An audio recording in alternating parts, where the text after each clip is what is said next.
Hello, group of podcast listeners. A lot of you have been asking about what's going on with the podcast. So the answer to all of that will be at the end section of this video, along with any info about how you can best support me and the channel and this content going forwards.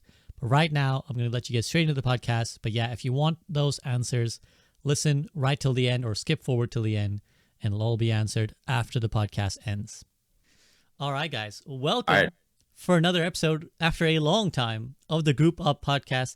We're here for the great Rivals debate, and it has been a while since we left you, but I brought pretty much the stacked lineups I could bring to discuss the newest gaming sensation that is Marvel Rivals. Let me introduce my guests who need no introduction, and we will get right into it. In the top right is my man, Flats. Flats, what's up?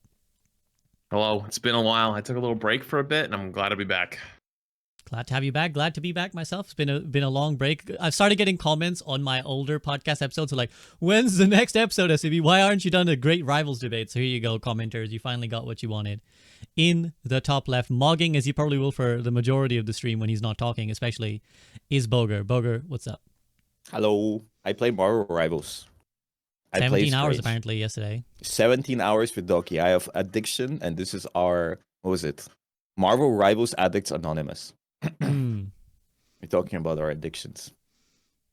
Okay, well, we'll see. We'll see if we can get you to kick it. But in the bottom right, with the Spider-Man icon, you'll see him light up occasionally on the stream, is Necros. Necros, what's up?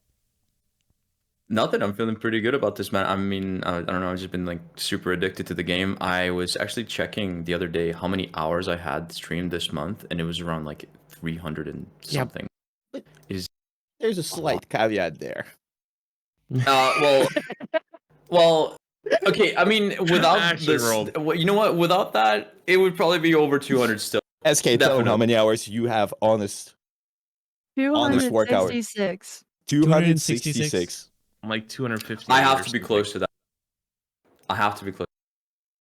Well, if you wanted authoritative opinions, here's some people who've no-lifed Marvel Rivals for about a month straight. So yeah, let's round out. By the way, in the bottom left, Eskay. Eskay, what's up? Hi, I'm reading French toast right now. Is it purple by any chance? Because I feel like that would fit the aesthetic. No, it's cinnamon. As long as it tastes good. As long as it makes you happy. Okay, well, it has been a while since I spoke to any of you, certainly about gaming topics. So as we always do on this podcast, we'll begin with just your Flats. Yeah, he was first. Oh, okay. I forgot. Yeah, it took you. I was making sure, Flats, that you were introduced and not being ignored. That is. You're a good friend, and I appreciate you. Just don't ever forget me again. That was vaguely threatening, but yeah, fair enough. Package from Flats, United States bracket. Don't forget. What is this? So, as we always do, we'll begin with just some opening thoughts, your general feelings. So, guys, yeah, I don't think I've ever asked you this question before, but your general feelings on Marvel Rivals, so that Bogur cannot forget him. We'll have Flats go first again. Flats, what are your general feelings on Marvel Rivals? Give me a minute's breakdown. Oh, a minute. That's gonna be a minute or less. Minute or less. I mean, the game is phenomenal. It's amazing that we are a month in, and the game has, at least like meta-wise, has changed like 4 or 5 times. There's constantly new texts, new things being discovered. Characters that everyone thought was really bad the first week end up being found out like pretty good. And then like every week since then, it seems like a new one. Like my prediction is Captain America is going to be the next one that people figure out that's actually low key, like pretty good. Just people haven't figured out how to play them yet. And it's just like almost like there's always more to explore. There's more to do. And we're not even at season 1 yet. We're just 4 more characters. It is both an amazing experience, but also kind of stings a little to see this game have all these amazing features and all these amazing things that I know that myself and many others asked for in Overwatch for years and always got given the runaround on can't be done or it take too long or whatever. And it's all there and it all works and it's all good. And I'm just enjoying the ride for right now. I mean, Flats already... that's a really great summary, by the way. Thank you for that. He's already put a pin in the elephant in the room, is that we'll eventually, as we are all Overwatch originators or originally Overwatch streamers, we'll have to get to that part of the inevitable discussion at some point. But Bogur, how about you? How have you felt about Marvel Rivals gaming? It's good. It's fun. Slightly buggy sometimes, and the voice chat needs work. But I think the game is really fun to play. I think the fact that it maintains like 90% of its player base 1 month in. It's really cool, actually. It means a lot.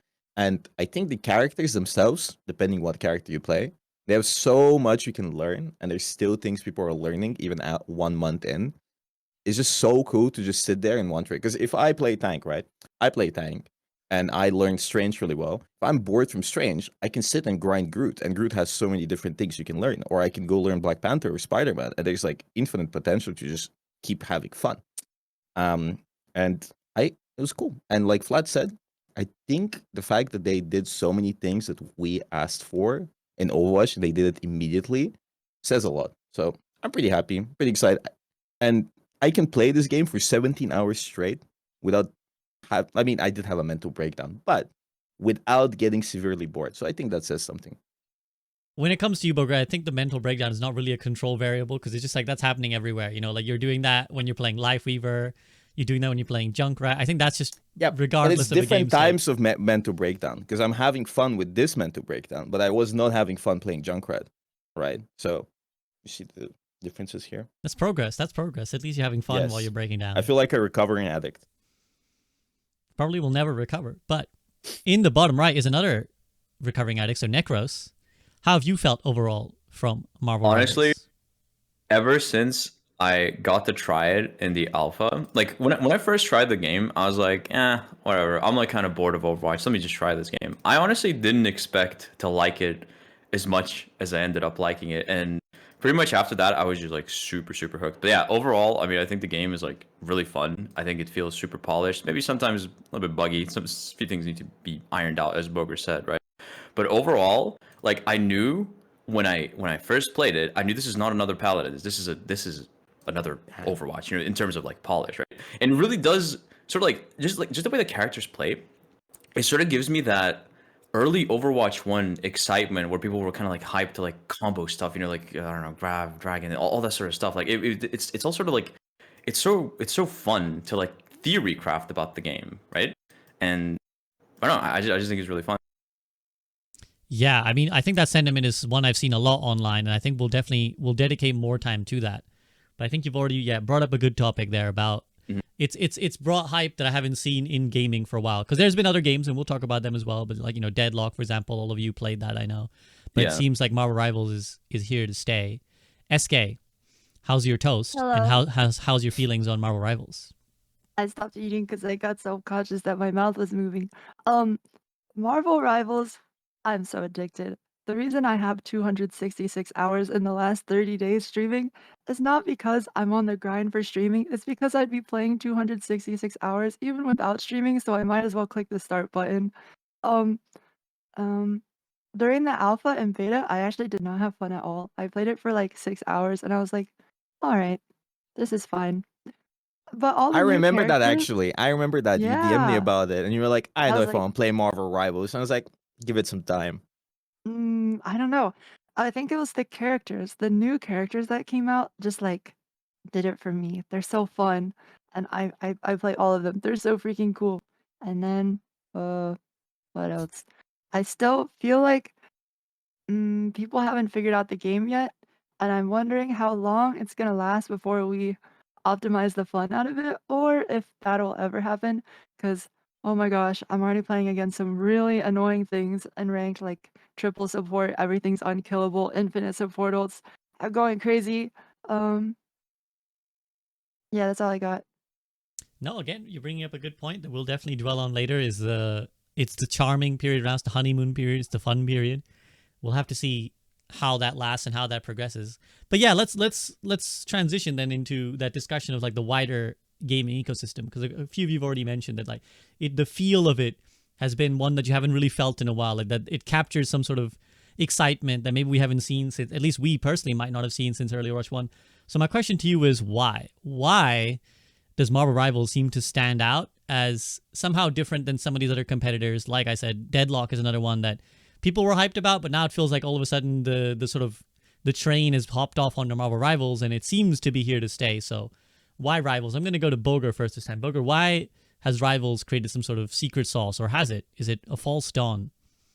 So the characters are really popular outside of the franchise itself, so Marvel Rivals itself. So everybody knows Spider-Man, everybody knows all these characters, and people just want to play them, and they're really excited to play as Spider-Man. And for example, Doctor Strange, Captain America, whatever else. Second of all, I think the game is a lot more accessible than Deadlock. Deadlock, you need to learn, like you need to read a 1,000-page guide to actually understand the basics. That's not fun for a single father of 5 that came back from the oil rig. And Marvel Rivals, you just go in, you play Jeff the Land Shark, you hit 5-man ode, spit them out of the map or jump off, and instant dopamine. Awesome. I love it, right? Press ult on Psylocke, you kill 5. Awesome. Love it. So that is fun. And all of the characters are really hot and pretty. That is also another factor. It is 100% a factor. It is a 2,000% a factor. It's just nice to look at. The art style is nice. The characters are pretty. They're hot. They're handsome. They're muscly. Whatever else, and people like that. And that's why, games like League also are really popular. If the characters in League were 50% less attractive, I feel like League wouldn't be as popular. I said it. There's some stats for Same Bogur. with 50%. Genshin. Yes, go ahead. 50% straight. I calculated. He did the maths on this one. Eskay, go ahead. You said you were going to say the same thing, that the characters are hot. Oh yeah, the characters are really hot. Do you think that contributes to the popularity? Oh, for sure. I wasn't planning on playing at all until I saw the clip of Necros being like, "What?" It's your fault, Necros. It's your fault. It's your fault. It's your fault. I mean, in my defense, what was that zoom in? They knew what they were doing, right? There's no way it would zoom at that exact angle, right? Like, come on. Yeah. They knew what they were doing. For context, there was a clip of the Psylocke Vengeance skin with her butt, and when the game starts, she turns around and the camera zooms in on her butt. Yeah. But other than that, I don't know. The game just has some secret sauce. Like, I cannot get enough of this game. It is so fun. There's so much to learn and so much to figure out. So comparing it to, because you put out some great Deadlock content, Eskay, and you streamed it a lot and you grinded it a lot. So like compared to, let's say, Deadlock or obviously Overwatch, what is different compared to those? Bogur already mentioned that maybe Deadlock is a bit more complicated. Be right back. Sure. My issue with Deadlock. Sorry, let me chew. Chew away. She be chewing. Audio listeners, she be chewing. She be chewing. Bogur's disappeared. Fish. Flats is laughing. The fish Look blep. at the fish. It truly, that's what you could picture. A really cute purple fish, guys, with some like butterfly pin clips. Go ahead, Eskay. My problem with Deadlock compared to Rivals is that it's a MOBA. You sit there and like you have to farm up. You have to farm like 50k souls. You have to have a really good game in order to get your dopamine. And if you didn't do well in the early game, you're completely useless by the end of it. And if you don't know MOBA style stuff, or you don't know how to farm, or I don't know, someone just destroys you in lane, the next 40 minutes of your life are ruined. You can't play the game. You like 1 million shot somebody, and then they turn around and they just delete you in one bullet. It's like, really brutal. But in Marvel Rivals, I can go 0-7 and then hit that power spike and kill like 15 people, It's very arcadey and like instant, Always something happening. You're only dead for like 10 seconds compared to a minute in Deadlock. Yeah. And I think Overwatch did have this same feeling at the very beginning, but they kind of fumbled. Everyone I don't know. It seems like everyone optimized it too hard, but at the same time, maybe that was a flaw with the game or with updates. Who knows? I'm very curious to see if Marvel Rivals will get that effect or not. We'll have a more dedicated, in-depth section on the big comparisons to make to Overwatch. But those are some great points I think you've made about maybe some of these other games. They don't have maybe the clutch factor, if you want to call it that, just that feeling of always being able to get into the game and always being able to turn it around and have an impact. That, as you said, sometimes MOBAs don't really offer that. I'll go to Necros and then Flats. Necros, what's the secret sauce? Why is Marvel Rivals so popular? Okay, well, it's as Bogur said. I feel like the Marvel IP is just the perfect segue for like casual players to get into the game because they know these characters exist, right? And it just gives them a chance to like be those characters. And plus, I think it's because another really important part is I think the devs are just like super passionate. Like clearly they're also really big Marvel fans, and I feel like they've done such a good job at like sort of capturing what it feels like to play these characters in the actual game. And also another reason why this game sort of is doing way better than Deadlock is, in my opinion, is because Deadlock is way harder, and this game is a lot more approachable for casual players. That's why they have like all those different metas at low elo. That's why Iron Fist is literally the most broken hero in the game. You know what I mean? And Scarlet Witch ult is so overpowered, and Thor ult is like the best. It's true ult. though. Are you saying it's not true? I mean, yeah, of course it is true. Iron Fist is really OP. But yeah, my point is like it's like I think it's really approachable for casual players, and all like it's the Marvel IP as well. And the game is like, yeah, as I said, is easy. And it's fun. And that's the most important part. I think this game is like there's a clear focus on the game being fun first and foremost. The balance is a bit wonky, but I think all of the characters feel super satisfying to play. Balance It's is a little bit wonky. more- it's Listen. It's tiny bit. wonky, but that's why we have hero bands. Exactly. If That's there also were another thing for us. if there like, were no hero bands, the game would be so repetitive. I feel like. That's true. I agree, it I would wouldn't be be playing. bad. If I had would to hate it. exactly, if we had to play against Hawkeye and Hela every single game, it would be absolutely just unbearable, in my opinion. But yeah, that's what I think about it. Hello guys, SCB here, and the Group Up podcast is back, and I'd like to take just 30 seconds of your time to talk to you about two quick things. Firstly, Patreon. If you enjoy the content, then please do consider supporting directly, because Patreon takes only about 10% of the money you give, where YouTube and Twitch take 40 and 50% respectively. So if you'd like to support the podcast, then that is the best way to do so. Secondly, if you're someone who enjoys video essays or detailed analysis of movies, TV, or anime, then please do check out my second channel, The Soak, where I'll be making videos about those kind of topics much more frequently, and where a lot of my attention will go beyond just Overwatch. It would mean the absolute world to me if you guys would check it out. But that's it for now. Let's head back to the discussion. Why it's so good. So Necros brings up two great points, which I'll segue into the next section for you Flats, which is that let's talk first about the balance, right? Because I think one thing that I've seen as a discussion point online, and in fact, I think a lot of you guys chimed in. I saw Bogur kind of switch sides on this one. It was something like role lock, right? So initially there was this discussion of does Rivals need a role lock because this open queue format is a bit too like unbalanced, it's a bit too crazy, the games are too variable. And I think the same philosophy can be approached to the balance of it. It's like, do we need to fix things quicker? Does things need to be tuned? But it seems like Marvel Rivals' approach is actually we want the wackiness, we want a little bit of silliness, we don't want to sanitize it down to like a role lock. So talk to me about that. Does this actually show like a different way? Like seems like games try to be more competitive, but is this a better way to be a bit crazy? That's such a complicated question, but also like a great question at the same time. Because I mean, from the beginning, I am a bringer of chaos. I want to see this game do absolutely everything the opposite of the timeline we saw with Overwatch, for example, with roll queue, for example, with balancing, for example, all these things, right? And for so far, I think it's going to work because we will optimize the fun out of it so fast, and we would have with Hela Hawkeye instantly. And I think the game wouldn't have been enjoyable, and I probably wouldn't have even wanted to even play ranked very long after the first week or two. But you know, with hero bans being in the game, you can cater the experience to what you want every game by banning those heroes out. Now, every once in a while, you'll ban out other characters that, you know, are like the second level, maybe annoying. You know, you think of like your Iron Man, Hulk, maybe, or something. And it's like, well, now you're going to have to play against Hela Hawkeye. And it's like, ooh, whoa, I'm glad I don't have to play against that often. But like, you know, in small dosages, it's not too bad. But the thing that I love most is an example, like I use this as like an example when I was talking about it, is like life is kind of like playing like Detroit Become Human, but you only get to play it once. And so you don't get to see all the other options. This is like the time we get to see what would happen if like we just went with all the opposite choices. And so I want to see what happens. And so with things like roll lock, right?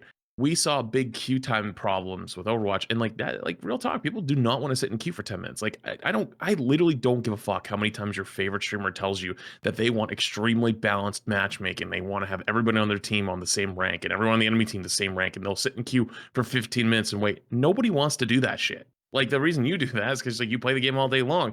Most players do not want to sit there for more than like 2 minutes max. And even in high ranks, like now, like maybe not like top 10 or top 50 or anything, because I haven't been up there, but like at least in Eternal or like bottom of like top 500, it's like almost instant queue, maybe sometimes a minute.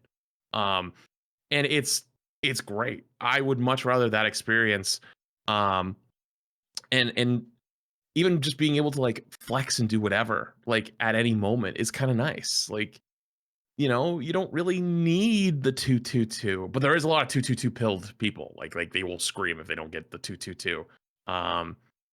And so I'm sorry, it's a long-winded answer, I guess, to this question, but I think hero bans is genuinely the thing that keeps it all together.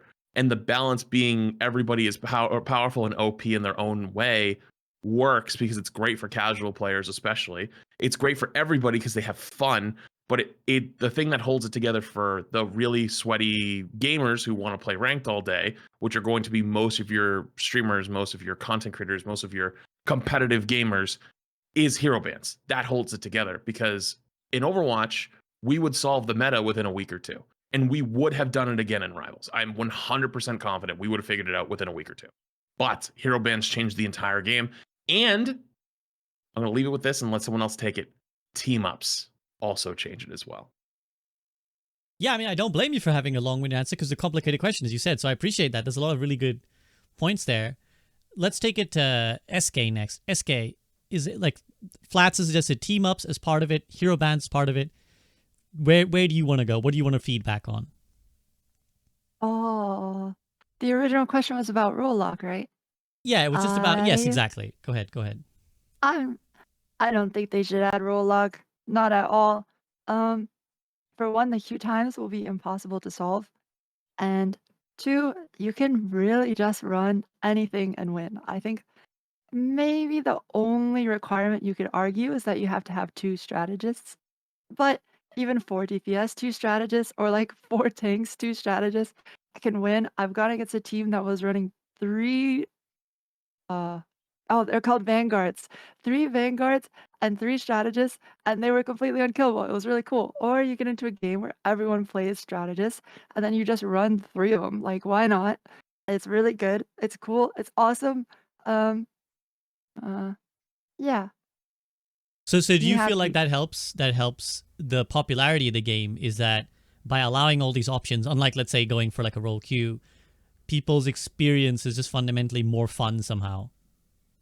Yeah, it adds so much variety, and it also solves the queue time issue. Like, it really would be infinite queue times.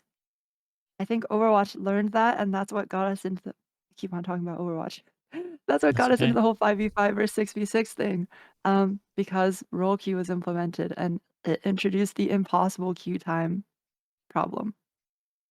I mean, I don't blame you for talking about Overwatch. We spent a better part of a decade trapped in that jail cell, so Bad. you're understandable to have the PTSD from it. Necros, I'm gonna take it to you, and then Bogur.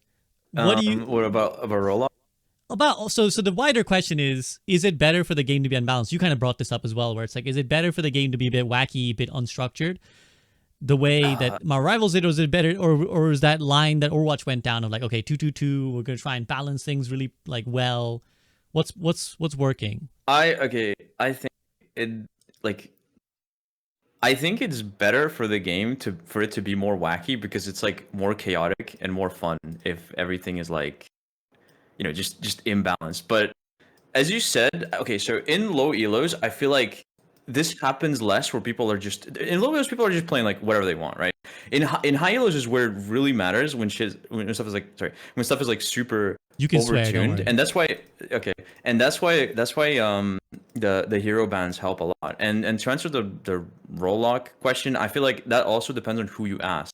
I feel like so in high elo, it matters less because I feel like most of my games are always, I don't know, there's people flexing in high elo. I feel like most of the complaints for the low elo for roll lock are from low elo players where they have like 6 DPS or something like that. It just doesn't happen in high elos. And I really would like to see this game not have any roll lock because I feel like it limits creativity. There's obviously so many problems like queue times and creativity stuff. Do you think it's like do you think it's an inevitable path to some extent? Like, do games have to do if they're going to be quote unquote competitive? Because presumably, No, I don't go think so. I think it's also really like okay. It doesn't have to be only competitive. A game can be both fun and competitive. Overwatch went too far into the competitive route, and they forgot about what makes the game fun. I feel like throughout the years, they've just sort of removed all of this wacky interactions in efforts of just making the game more quote unquote competitive, right? And I didn't really like that throughout the years. Rivals has so many more nice interactions, I suppose, between the heroes. I'm gonna let Flats interject before I go to Bogur. Go ahead, Flats. I'm sorry, Bogur. I didn't mean to jump over. I want to hear your thoughts on this, Necros. So I watched a video of do you know who his Watson is? From Apex. Maybe. He was like The a pro name sounds player. familiar. Yeah, pro player. He did like he was like rank 1. There was like a bunch of challenges him did with Hal. Yeah, in Apex at the time.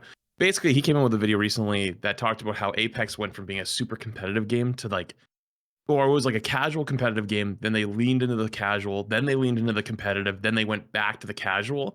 And I wonder, you know, it made me think about Overwatch a little bit. And it's like, I agree with you, but also I think it's just too confusing to the average, like to the player base, where you don't know what you're getting into. And Overwatch has changed up 3 or 4 times. And I remember me and you, SPB, sitting on this podcast in 2022, talking about the best way to play Overwatch these days is a casual experience. Don't take it too serious. Just go in, play what you want, play a few hours every week. Don't go super hard. Have a good time. Overwatch changed that, and they leaned really hard into the competitive side again. And then when they started leaning into the competitive side, they pissed a lot of people off with that. But also, they didn't even make the competitive players happy. Like they weren't even doing the things that made those players happy anyways. So you pissed off both groups of people, and both of them think the other one is actually the one that's getting preferential treatment, and both of them don't get shit. Necros, I'll give you a chance to respond. Bogur's patiently waiting. Yeah, I feel like that's true. Wait, what exactly was your question? Well, like, I guess Flats, go ahead, Flats. You want to summarize your thought there? No, yeah, I guess the question is like, I think that players want to know what their experience is when they're getting into a game. Are they getting into a game for a fun, just have a good time experience, or are they going into like sweat? This is going to be a super competitive game. I want to rank up.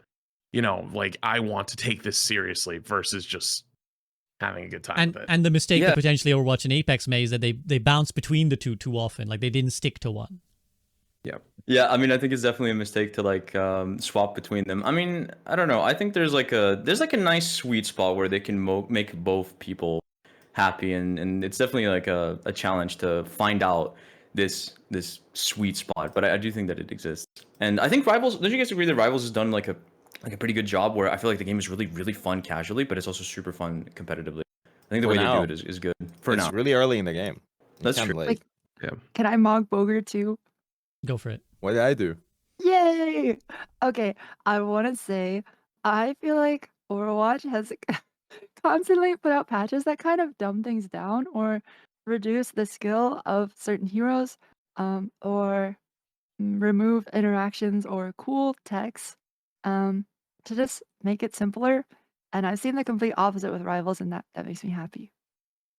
Do you want to, for someone like myself who maybe isn't familiar with what you're saying, like, and I can imagine the Overwatch parts, but do you want to give me like some examples of what Rivals have done? Because like with Overwatch, we could say like the Genji ledge dash, for example, of a tech that got taken away, or patches that we. So what are you kind of referring to with Rivals? It's on the tip of my tongue. I think it's just how the heroes interact with each other. I just think it's really fun. There's like a lot of goof. Like think about like all this sort of stuff you can do with Strange Portal. I think that's like the stuff. Like it's really fun for casual players, but it's also really interesting competitively, right? That it's that sort of stuff that I'm referring to with that. Right, because it has like a global cooldown, right? Like it's like it's such a long, it's like minutes for this cooldown. You might not use it more than once a round, but it's like kind of wacky and it works. And also you can transfer between rounds, so you can start the next round of like a control point immediately, you know, ulting someone. So it's uncompetitive in its nature, but it sort of gives it some sort of flavor. Yeah, like also I have a really good example. It's that stupid thing that Bogur always does with Strange Portal, where he like he flies really high and then he drops the portal on the ground, and then he uses the momentum off of that, like of him dropping into it, to ult and essentially bunny hop into the backlines. It's like the silliest thing ever, but it actually has competitive application. That sort of stuff is what I feel like Strange Overwatch. Portal. It's great. It's amazing. It's great. Eskay, I guess that would be my example. Is anything Yeah, you it's add? off the tip of my tongue. I remember now. There's so many like Star-Lord ult in order to you can animation like you can shoot and cancel the animation if you left click an ult at the same time, or like the Spider-Man B-hop tech, or like the Spider-Man grapple cancel to do more damage or whatever. Or oh, I had one more. Wolverine rocket kidnap. Yeah, The Wolverine double rocket Yeah, jump. right. kidnap, That sort of stuff. or It's so the fun, right? rocket I where love even that if sort you of. swap off, your teammates still keep the armor packs and the jump boost. I feel like Overwatch would have patched all of this stuff out within the day or like within the week. Right. They patched out everything Yes. fun. But The is some best of that way. our fault though? Because we do like the online community does whine about these things. Like when Sigma had his weird bug a Well, while back. Not here's me, why not my Marvel fault. Rival devs are based. People complained about Rollock. They didn't budge and they said, "Shut up. We're not adding Rollock." Anyways, look at this new heroes we're adding. You Yeah. can't just budge every time people complain online because we are stupid and the people playing the game are sometimes stupid and they don't understand. I feel like Marvel Rivals is so unbalanced, so weird, and so fun to play because there's so many possibilities and you can break the game in so many fun ways without it being too game breaking. And it just makes the game fun. Every match feels different. Every match you can do something silly. Like take Strange Porter, for example. Overwatch would never add something like this because you can break the game so hard and you can do so many silly things. And Overwatch doesn't like it when you can throw teammates. And it's like Lifeweaver, I thought it was really funny back in the day pulling people off the map. But they were like, no, you can't have that. Anyways, the best way I can describe Overwatch is right now it's sanitized. It's very sanitized. It's like it runs really well. It plays sometimes fun, but the the amount of things that can happen are so limited, and it's just after a few hours you're just bored, right? And every fun interaction we had, Reinhardt, every time he had a fun tech, instantly removed. Genji has fun techs, instantly removed. Mhm. Echo had a Yep. fun tech where she could bunny hop when she got released, instantly removed. And like, Lucy why would you me do that? too. It's just boring. Then you like people can't show off the things they've learned. Like the most you can learn in the game is like game sense, aim, positioning, and like basic concepts that you can get really good at. But like in Marvel Rivals, a Black Panther player that has put in 200 hours playing that character will decimate your backline without knowing anything else in the game. And I think that's fun. And I think it's silly. And you get people in game. You get people in game. You get a Storm one trick in your game, and she does something crazy and wins you the game. And you're like, what should happen? Or like a Strange Portal just clutches up by doing something stupid, or you get a Rocket Raccoon jump back on the Wolverine. He just jumps off the map with a tank. And that's silly. It's fun. The clip potential in Marvel Rivals is infinite. You The see it all content. the time. The content is infinite, and that's what I always said for Overwatch. Like beginning when I started playing the game, I used to take it very seriously and very competitively. But when I was much younger and much stupider to understand the intricacies of what makes a game fun. From my perspective, when I played the game competitively, I wanted it to be more competitively balanced. But now I understand that aiming to make everything balanced is going to sanitize the game and make it way less fun to play and make content from. Just like on Twitter, on TikTok, on Instagram, anywhere on YouTube, you just see so many funny, silly videos about the most stupid things. Jarvis, clip that. Strange portals, like 90% of the time, like just doing stupid things. Like I watched somebody place a strange portal above the spawn door when they're leaving, and Spider-Man uppercut them all off the map at the beginning of the game. I saw that too. That That's is funny. insane. That That's is so sick. funny. That is so funny. That is so funny. And Overwatch doesn't have that. Overwatch is like you go in, you know what to expect. Always the same things happen, and then you log off, and that's it. And that's what pains me because Overwatch in the beginning was Marvel Rivals the way it is right Yeah. now. It was silly and it was fun, and the game was breaking all the time, and people did funny tech, and Genji players were sitting there ruining people's lives, but it was fun. Me. That was me. Him. Talking about me. Yeah, Is I think there- all of those Go ahead, things were Necros. removed throughout the years. Yeah, no, I was just going to say like Overwatch used to be like that. That's why this game is so like awesome. Is because it just has the things that Overwatch has that removed it throughout the years. All the silly interactions. And do you guys think that the devs have kind of learned those lessons, like that watching Overwatch? Because is there a potential dark path that they walk down where, let's say a year from now, they do make some of these decisions to sanitize the game or remove some of these things, or people might just figure shit out, right? Like maybe that despite hero bans, despite all this, people just grind the game to a point of being boring, and then the devs are gonna have to make some decisions. Do you see like a dark timeline at all? I'll take it to Flats first. Flats, I want to interject here because I've met the developers. I'm Okay. the only person here that has talked to them in real life, and we played against them. Okay, flex. What a Yes, flex. flexing. But the reason why I'm saying it is because I had normal, like interactions with them. They're all ex-Overwatch players, or at least a lot of them played Overwatch, and a lot of them had the same, complaints as us. And I talked to them, and they're like, I feel like they're trying to make their own version of the game that is more silly and more goofy and more fun. And I do believe that inevitably, at some point in the future, we'll get to where you're saying, where the game gets boring or sanitized or figured out. But right now, it's really goofy. And I think that's fun. And I think it's cool. Anyways, Flats, you can continue.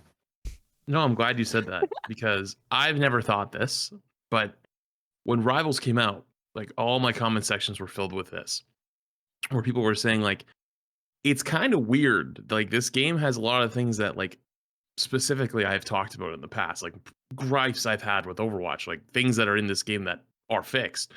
And also, there was also the stream that me and Necros did where we got to play a lot of a couple of the characters early and get to show them off, and it was a good time. And like I've never got to speak to the devs. I'm not like in any program. I'm not in any creator program. I'm in no Discords, anything like that. Like when I did that, it was like strictly through my agency. So I've never spoken to them my entire life. But even through that, we had literally the funniest interactions. Like they were just a good time where I had this this actual beef with player 6 where we would literally drop everything we were doing to go to the corner of the map and 1v1 and fight every time. And it was peak hilarity. But my comment section was all filled with like, that's really weird, Flats. Do you notice that like there's a lot of things in this game like that you've wanted for years? And it's like, I wonder, like, and like, I'm not saying this. I'm just reiterating things that I read, but I did reflect on it and think about it. I never came to a conclusion on anything, but just I thought about it, where it's like, I wonder if they've just been sitting watching all of us for years make content and talk about things about the game, things we didn't like or things that we wanted, and we're like got ahead of the curve because this game does have a lot of similarities. And when you have a game that you can look at and be like, hey, this game did a lot of great things, but it also had a lot of fuck ups, it can be a warning to your future where if you're not careful, you could go down the same path. And so I like that they stick to their guns, like Bogur said before, because whether you like a decision or not, I will always respect somebody who comes into the room and says, I disagree with you because X, Y, Z. And it's like, okay, you either got good points there, and it's like, you know what, we're gonna have to agree to disagree, or it's like, I just disagree with you because of these reasons. And it's like, if they truly believe that they're doing the right thing and they stick to that and they stick to their game plan, I can always respect that more than anything else. Because I mean, Bogur makes a good point. Sometimes Overwatch was a little reactionary sometimes. Honestly, I wouldn't even blame them for that. I think they had to be reactionary because of what has happened to that company over the last few years and what they've done. So I don't even fault them for that. But I have hope that Rivals will be just fine. I guess the point that is important is like you got to stick on the right issues, and that kind of is the secret sauce, I suppose, of making a good game. Is that lots of game developers will stick on an issue. Like famously, Jeff Kaplan stuck on anti-hero bans, right? Like Jeff was very much like no, there will be no hero bans, and that's my call, and fuck you guys. I had that conversation with him where he's like, fuck you guys, you don't know what you're talking about when you say you want hero bans. And now we've seen a set of developers be like, no, actually, we really believe in open queue. We really believe in hero bans no matter what you guys are saying. And they stuck with it, and that decision turned out to be correct. But I guess, again, I'm not trying to be negative, but I do want to bring up potential downfalls and earmark them. And I'll take it to either Eskay or Necros, either of you guys, if you have anything to add on. Is there a dark timeline where they make a decision like this, where they stick on something, and they're like, no, you guys are wrong. We think this is good for the game, and actually we're gonna be yelling at the clouds like, why didn't you listen to us? Sorry. I want to say it's inevitable that they're gonna mess up. That just happens. But I wonder whether they will walk back on the mess up because I think the biggest issue with Overwatch is whenever they put out something that was bad, they would never, ever, ever in a million years revert the change that they put out. They would try and figure out a way to fix it, but they would never just undo it. So you think that I it's think going to come they down got to better towards the last year though. I think they Yeah, made a in lot of Overwatch stupid. Agreed. 2, for Yeah, sure. In Overwatch 2, for sure. But in Overwatch 1, yeah. oh no, never, never, never. So you think that it's going to come down to when these devs have this moment, they're going to have to walk it back, be willing to walk it back, and actually quickly realize their mistake. Yeah, or I don't know, or figure out a way to fix it. Instead of being, you guys just need to figure it out. Mm. Oh wow, that one hurts. That was a great impression, honestly. Necros, how about you? You were saying something. Well, I definitely want to say that I think this game, like the way, like some of the features in the game, it definitely feels like it was just made by a bunch of like pissed off Overwatch players. Like a lot of the things in the game do feel that way. But do I think the game is gonna go down a dark path? I think so, but I feel like I don't know about you guys, but I like the fact that the devs are just super confident when it comes to like realizing their plan, right? It sort of instills a sense of hope in me that they know that they're doing the right thing, and I believe in them. Like if they believe in them and the game is working really well, then I believe in the devs. I believe that they are going to cook. That's good. I mean, it's good. Go ahead. I Bogur. think we'll see how much they cook with the season 1 balance changes. When that one comes out, that's Yeah, that's when we gonna be a big know. one. That's when 1,000 buffs to Hela and Hawkeye, 1 million nerfs to Spider-Man. Oh no.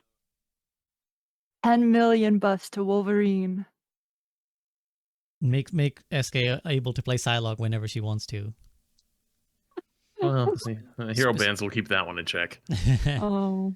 So let's move on then, because we can't escape talking about Overwatch, right? It's what we know, and I think it's relevant in a discussion about a game that's clearly so heavily influenced by Overwatch. So we do bring that comparison point in.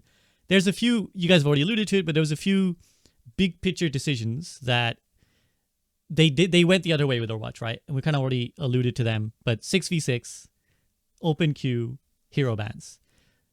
Having played them all in Marvel Rivals now, do you kind of reflect on them differently? Like, which do you think were the right calls, and which do you think are actually didn't matter? Like, let's say you think, actually, I don't really care if it was 6v6 or 5v5. It's actually just the other things that made it work.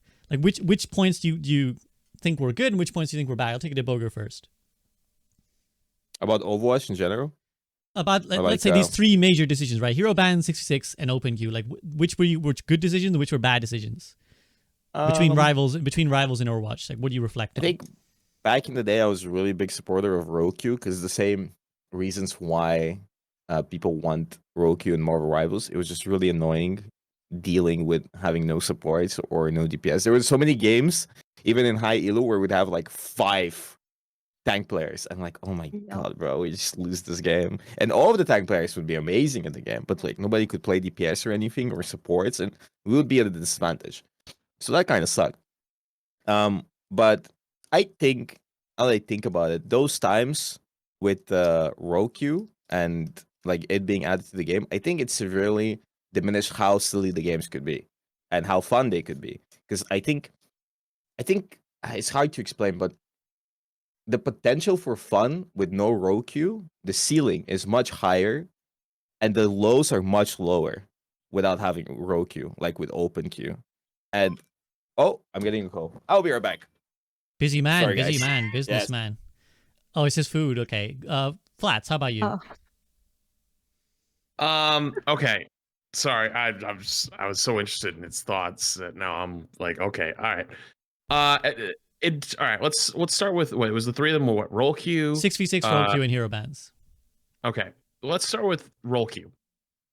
Let's not get it twisted. Overwatch needed roll queue.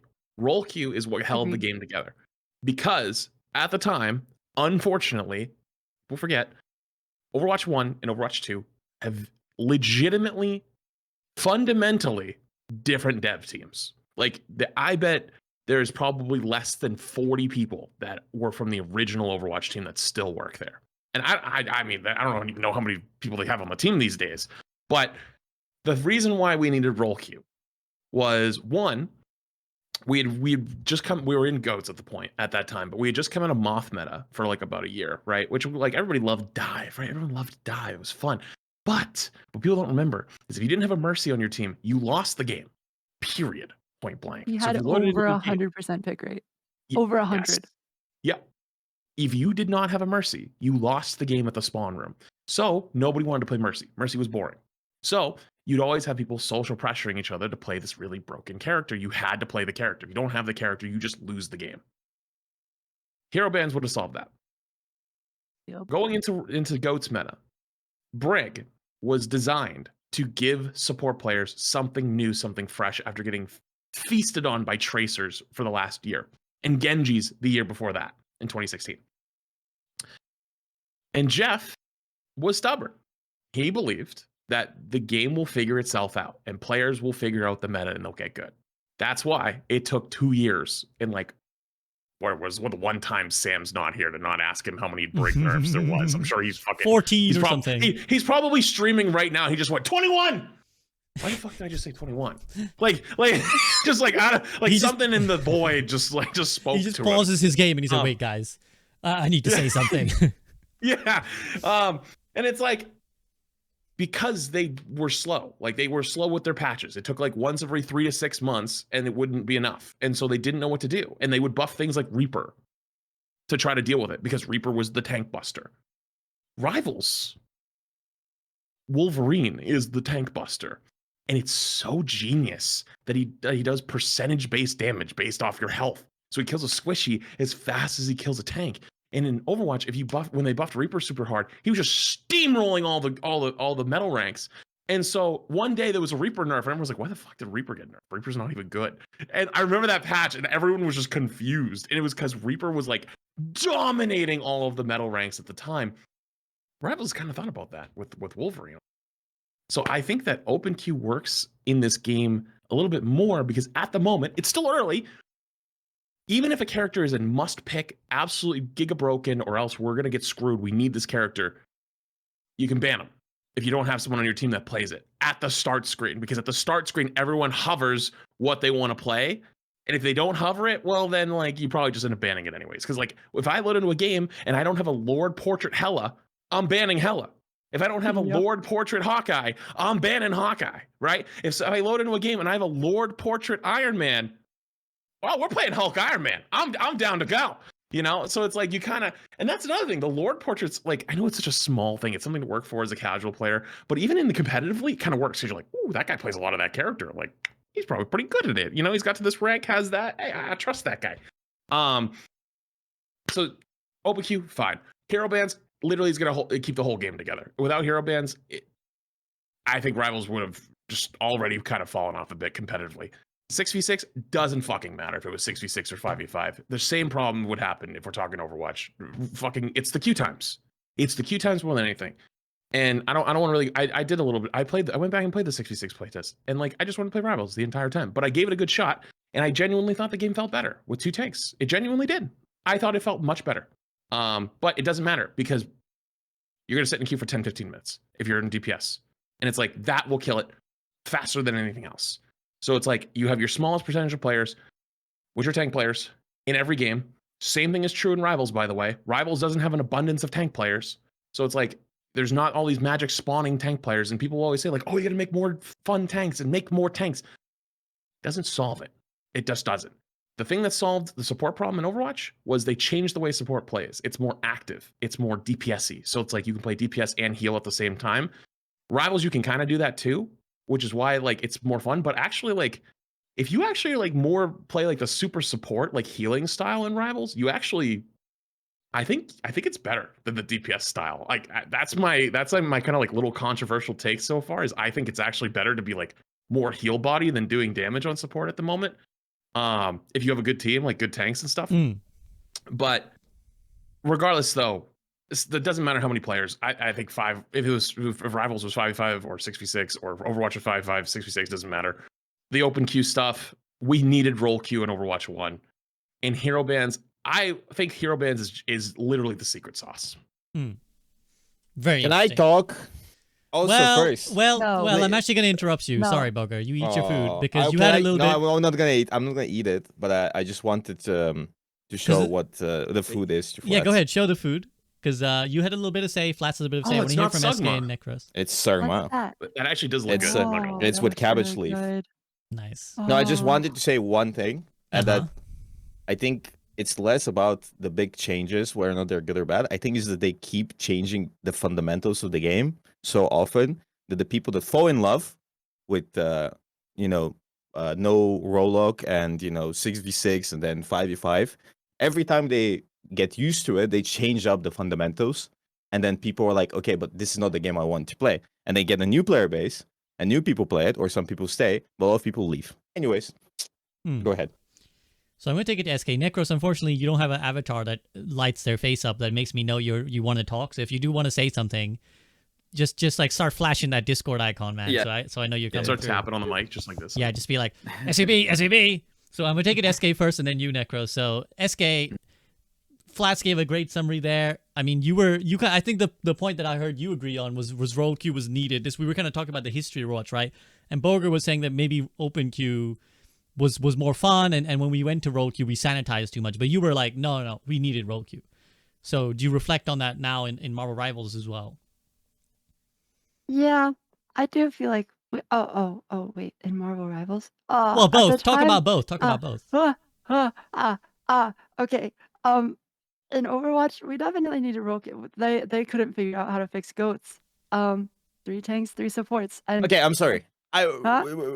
What do you mean Huh? they couldn't figure out What goals? do you They could have mean? just nerfed the characters. They're always like Yeah, just but a slight bit of nerfs, guys. A they little bit. could have, but they didn't, and they were Yeah, never going yeah, to. it's true. It's true. I just It like was meta for a year and a half or it's something. true, and it's just so annoying because it's like they could have fixed it. Saying that they had to change everything because of goats, I think is silly. Go ahead. I'm sorry. I just want to. I think that the problem, the difference is that it feels like maybe I'm wrong, and it's been so long, so I could be wrong, but I don't feel like we could get silly with the team comms in Overwatch. Like in Marvel Rivals, you can run 3 supports, 3 DPS if you want, and still win. Like it feels good, or whatever, 1 tank, 3 DPS, whatever, feels good. But in Overwatch, it felt like if you didn't have 222, or when Ghost was meta, if you didn't have 303, then it was just over. There was no like every single game was mental torture because you had to try and convince your teammates to play a certain hero or a certain role, and if they didn't, GG. So yeah, at the time I very much wanted roll queue. Like I was so excited for it.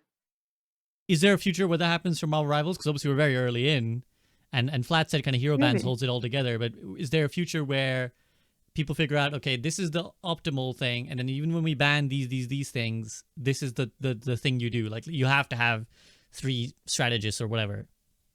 So maybe the pro scene right now is like 95% 222 and 5% 132. But in ranked you can run anything. So I don't know. It depends how good we get at ranked. But I mean even in Overwatch or in any game, like the pro meta is never the same as the ranked meta. In Valorant, the ranked meta is picking duelists, running it down, and killing everyone. There's no team coordination. There's no double smokes, Viper, Omen, slow play, defaulting. In Overwatch, we're not running like coordinated dive. In ranked, it's just everyone's picking whatever they want. You're gonna have a Symmetra 1 trick. You're gonna have a Junkrat 1 trick. Very good points. Necros, I'm open up to you on any of this. On any of this, like whether you want to talk about like, did we need roll queue in Overwatch? Does it work better in Rivals for other reasons? Hero bans, 6v6. Go ahead.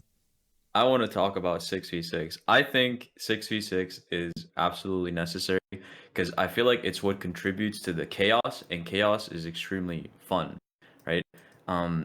I actually remember it was towards the end of Overwatch 2, before Rivals released. I tried. The end of Overwatch is like dead. It's gone, guys. He It's done. said, the end of Overwatch is I done. mean, listen, it might as well be. It might as well be. For me, it is anyway. For now, for now. Not Rest in any peace. ultimate. Can we get some apps for Overwatch? Can we get some apps for Overwatch? But anyway, 2025. 2025. So a lot of people Yeah, so a lot of people were very adamant about the fact that like it just wouldn't work. Like none of the Overwatch 2 maps would work in 6v6, but it felt so cool to just see them like populated with people. It just feels like I don't know, the maps just feel incredibly empty with 5 people. With 6, it feels like everything is happening everywhere. It's great, you know, it's fun, it's chaotic. And also another problem with 5v5 is I feel like it's impossible to make the tank role fun to play as and fun to play against because you end up with the raid boss tanks. Like everyone remembers that patch where you just randomly made armor.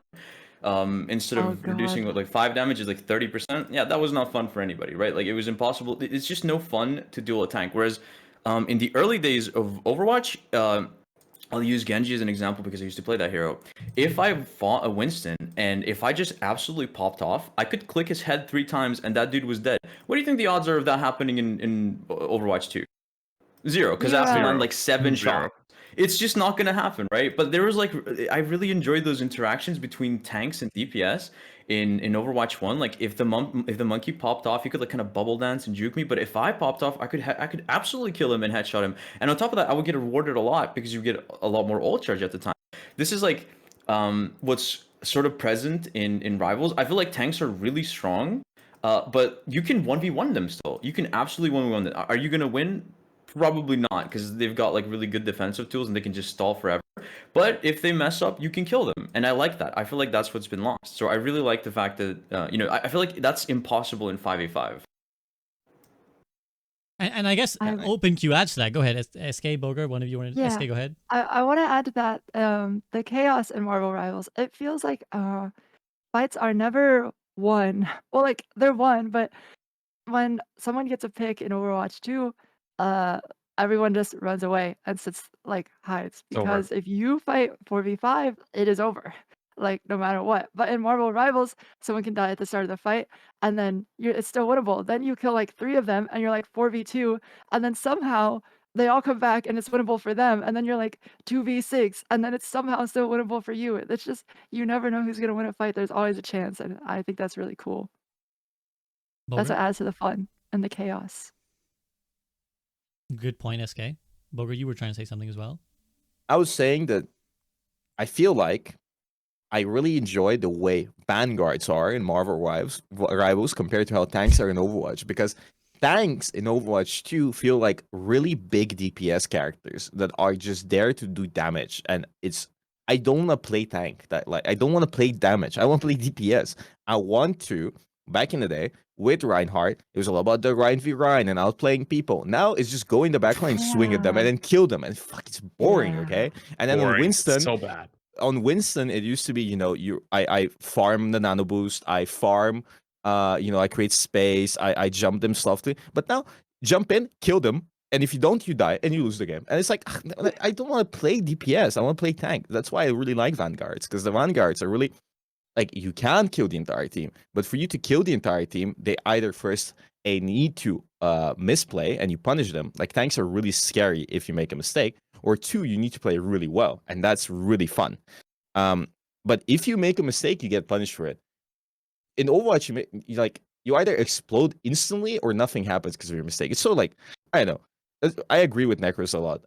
I feel like if I make a mistake and I dive a Genji with Winston, I should get punished for it. But if I dive a Genji on Winston right now, this guy needs to fight me for 30 minutes to even deal half my HP. Like, he genuinely, the only option for a Genji is to run away. And what happens is, it's less about who's better and who outplays who. It's a lot more about picking the right character and just doing the one thing it's designed for, and that's it. There's nothing to it. Like, I will play Winston, they'll go Malga. I'll swap off Winston. Like, I'll go Winston, hard focus the Genji. Genji can't do anything. And then people that actually enjoy these characters, that have a lot of skill ceiling, they can't play them because the enemy team just goes characters that are way easier and get way more value and just counter your existence. So you need to fall in line with the meta.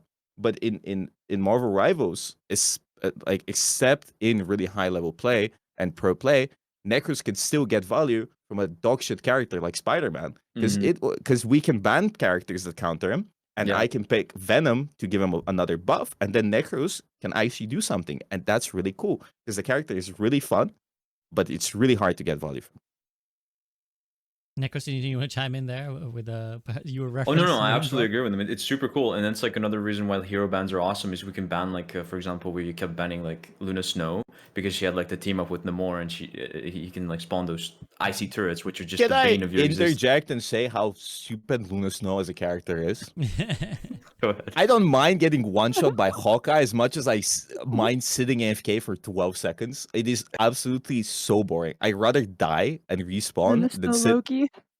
and No, then I was gonna Loki. say I think it only gets bad when there's Loki. When there's Loki and it's 24 seconds, all right, that's it. I'm done. Triple And then you support, run triple Loki, support, you Luna, have a Mantis, Mantis, and then it's 30 32. seconds, and then by Uh, the time you can get them, Luna has farmed another ult, and you're like, oh my god, bro. So we can see already some of the gripes emerging. I guess I wanted the thing I wanted to lead to is that I guess you can have sympathy with your Rush developers here, because what it sounds like, what you guys are saying, is that in order to solve certain problems, they created deeper ones, right? So if we can look back at OpenQ, right? So the problem with OpenQ was these unbalanced games, right? Like you can say like, oh, well, sometimes we were having one support and one DPS, one tank and 4 DPS, whatever. And so to try and solve that, they went to roll queue to try, and then when roll queue with queue times, they were like, okay, well, if we got to solve that, we got to remove a tank. So they remove a tank, they go 5v5. Then to 5v5, well, now the tank is getting blown up, so they buff the tank. Oh, well, now the tank, now it's fucking miserable, it's boring, nobody likes playing against tank. Flats, you're itching to say something, so do you have sympathy or not? You're like, no, fuck this. No, I'm actually more annoyed. I'm actually kind of just pissed at this point, right? Because like, dude, do you remember me and you sitting down and arguing the day it got announced that 5v5 was coming out? And it's like, you know what it is? We never did the actual easy, the solution. Everybody was like, let's try this. We always did the Blizzard fucking way. And I'll give you a good example even more recently. We talked about the hard counters and the, you know, like if you're really good on Genji, I don't give a fuck. I can pick Winston and you just can't play the fucking game. Good luck to you. Their way of dealing with the hard counters, instead of limiting swaps or hero bans or talking about all these other things or talking about like hero design needing to change because like certain heroes just fundamentally fucking suck off the, like they just suck right out of the gate. Like characters like Orisa, Mauga, they're just fucking terrible and they just don't admit it. And like I used to play Siege, and there was a character that came out called Clash, and it was a defender, operator, shield, and they could just run at you and just and tase you, and there's nothing you could do about it. You died. They took them out of the game for like a year to figure out how to fix them. They never admit their fucking problems. And so you know what happened with the counters? We are all talking about how characters like Widow are just fucking annoying. Instead of dealing with the issue, we hide when you swap them for 15 seconds. And so that caused a new problem where if they swap Widow last fight, there's a fucking question mark, and you're like, they swapped. What did they swap to? Somebody disappeared. It's like, I actually was so confused about that because I was playing the game. Why? After, like, Why did they do that instead? And then I was like, did they leave? What's going on? It was like, what is happening? I didn't know that was an option. I didn't know it was happening. But it's like every time there's an issue or something that's a big problem, we do some fucking ass backwards way instead of going after the actual problem. And after so many years, people get sick of it, right? And I while I have the mic for a second, I'm going to hijack for like 2 seconds. There's two really unique things that are really great about Rivals. You know what's actually great about Rivals? The cart moves on its own. Because in 5v5 Overwatch, nobody pushes the fucking cart, right? It used to be the off tank's job, right? Like you'd have your main tank hold forward, your off tank would you hold with them, and then a support holds. That was like the true way, right? Like that's like the pro, like the high GM, like, you know, that was the way you actually are supposed to do it, right? But for most players, one tank would hold forward, one tank would hold back, and then the supports and DPS would all go high ground, they'd all stand together, right? Now there's nobody to push the thing. In Rivals, it pushes it fucking self. If nobody's on it, that thing keeps moving. And it's great. So it's like, even if nobody's pushing it, it's like, that's okay, it'll move on its own. I don't have to go back. Like, you know, if somebody wants to go back and push it a little bit faster, that's great. But even beyond that too, we're all talking about the team ups. It encourages team play. It encourages you to work together. Because in Overwatch, the reason why we had to have roll queue, Bogur, you missed it like when Eskay was talking about it earlier. You only caught the back half about goats. The reason why I was saying roll queue was necessary is like we just came out of Moth meta. And remember, like Moth meta was 100% pick rate. If you didn't pick Mercy, you lost the game. So people would always force you to pick Mercy. Like if you don't have Mercy, you just lose. And so that, and then into goats, you just get cooked, right? But in Rivals, though, if somebody asks you to pick another character, it's typically for a team up, and then you get a benefit too. So it's like, oh, if I pick this character, I get 15% extra damage. Oh, if I pick this character, I get a whole other ability I get to use. Like, oh, and this ability, it's actually really strong and it'll help me survive longer. It helps me get kills. And it's like, by working together, you both mutually benefit instead of one person gets screwed and they're just like taking one for the team. It's genius. Can I just interject here? Anchors have their passive buffs always. They don't get a benefit from the team ups. Yeah, True. people don't know that. Yeah, people They're don't always know that. active. But That needs to be you more always have clear. the anchor. It's so weird that it's not clear because it says you get a buff and you're like, oh, I get a buff, we get a team up, but you always have the buff.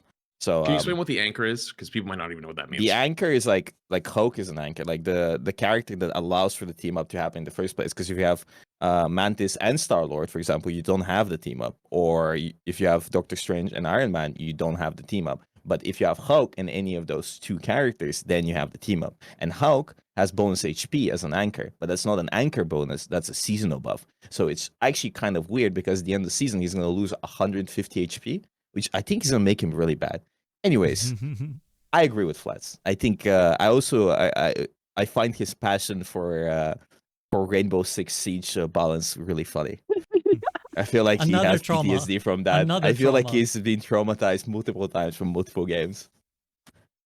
It's been a long road. Actually, wanna when you add- started saying it, people in chat was like, fuck that character. I don't even know that character, but everyone agreed with you. They're all like, fuck that character. Eskay. But at least they admitted it. At least they were like, okay, well, Yes. yeah, you guys are sick of that shit. Fine, we'll put it in the vault for a little bit. We'll figure it out. Don't worry about it. Sorry. Well, Flats balls. Eskay, go ahead. An underrated part about Marvel Rivals is the map design. There's a flank all the time. You can stand on pretty much anything. Like, try playing Black Panther on Circuit Royale in Overwatch or Junkertown. It's just not gonna happen. But if the map designs allow all of these melee characters or unique characters to be playable into anything. And that is like a huge, huge part of why the game is fun. So I mean, also I agree with everything you guys said, but like hero bans is the glue that keeps everything true. together. It's like genuinely sure. just hero bans. It is. Yep. If Overwatch introduced hero bans, like 2 bans per team, right now I would go back and play ranked. I would. The game would be. Whoa. I don't believe game. that. I would play it. I wouldn't. No, I With believe 18 it. hours of Wouldn't. Rivals, you're Because- not No, I beating believe the it. addicted allegations. Listen. I would go back and play Overwatch, but there's no way I'll play Overwatch, queue up Winston, for example, and then get Malga Reaper on the enemy team and fucking Zen Bap or whatever else, or Hazard now. I wouldn't, like, even now, because Hazard is the most played tank by a long shot. I just saw the screenshots. You can just ban Oh, yeah. Hazard if there were bans, and then people would just go back to playing whatever the hell they want. So, just hero bans Malga. are just. I mean, then you ban Malga and Hazard. You feel me? Mm. And then Yeah, they go Risa. I mean, it is very vindicating as someone who was wanting this for a long time to see how effective it is and how all the arguments against hero bans are kind of failed in the sense of like, oh well, there'll be another hero ban meta and this we don't have enough heroes. Well, Marvel Rivals had even less heroes and I had hero agree. bans. It's so maddening that we had so many arguments, and then Marvel was like, you know what? Fuck it, we ball. Introduce hero bans, whatever happens, happens. And they introduce it and it works beautifully, and it fixes a lot of issues and makes the game so much more fun. And all of the excuses that Overwatch doesn't have enough heroes or something else just fly out of the window. Because Marvel Rivals just came out and said 2 bans per team. but go but crazy. so- Sucks being right. And it works. yeah, so I was going to take it to Necros here because we were kind of initially talking about the path that Overwatch had trodden, right? And hero bans is a part of it. But do you have any sympathy, Necros? Like, do you kind of feel like they were trying to address issues that the community was talking about and just went wrong? Or do you feel like actually what Marvel Rivals has done well is watch and observe each of these like friction points and see where actually maybe the truth lie, where the community wanted, and they've kind of taken a little bit of all of it, even down to what Eskay is saying, like actually they picked the maps to make sure that they do have like these wonky melee characters or flanky characters. They have something to do, so let's make breakable scenery so you can like make a new flank or something, and then you got roll lock and you got team ups. Where does your perspective lie? Are you sympathetic with the devs? Nope. Like with Blizzard? No. Yeah, I have no no. sympathy. They had so much time to fix the game. Everyone was telling them exactly what to do. All the better players were telling them what to do. They did not do it. The cries for goats were loud for like a year and a half. They didn't do anything about it. I don't know. I don't really sympathize at all with the Blizzard dev. I think they had so much time to fix their stuff, and they never went after it. And plus, whenever they introduce a change that is just horrendous, they never go back on it. They will absolutely never it is admit insane. fault. In They will Overwatch, never admit fault. They will die on that hill. it's crazy. They will let their game explode, at least in Overwatch 1. I genuinely believe in Overwatch 2 was way better. But in Overwatch 1, they just refused to do anything. They were so like adamant that this is the path to take. And then people were like, no, this is not it. And then a year later, they're like, okay, Well, fuck it, you were right. To try and give a tangible example to maybe people who might be like, oh, you guys are just whining little bitches, and you are like hindsight Andes. I will give a tangible example, and I've been kind of resisting being a little bit smug, or I told you about it, but I'm sure most of you remember because I think you were all part of it. Like I think at some point near Death Zone or Watch 1, I ran a bunch of pugs where we tested a bunch of ideas. We did hero bans, we did ult charge resetting when you check a point. So like when you capture a point or something, the ult charge goes to 0. And we tried like one or two other ideas. I think we tried like domination, like having multiple capture points that you could activate at once. I don't even know if this is ringing a bell for any of you guys, but we did all of these. I'm pretty sure. I know, I remember that. Yeah, I'm pretty sure at least Flats, Bogur, and Eskay were in there. I can't remember Necros. I think you might have invited you. I can't remember if you played or not. And then what we did was this is like end of Overwatch 1, so this is a long time. Oh right. Oh yeah. And I remember I asked you guys all to fill in like a little survey, and I also asked you to put a separate survey out for all of your viewers. I was like, if anyone watching, fill in the survey. What do you think about the hero bans that you've seen? Idea. What do you think about this idea? What do you think about that idea? And I made like, I'm not kidding you, like a 20-page PDF document with all the findings, where it was like 1,000 people replied to the survey and said that they felt this about hero bans. They felt this about. I put it like an abstract. I treated it like a proper scientific experiment. I put an abstract on it where I was like, this is the summary of our findings. And I sent it to Blizzard and I was like, here you go, guys. This is what we did.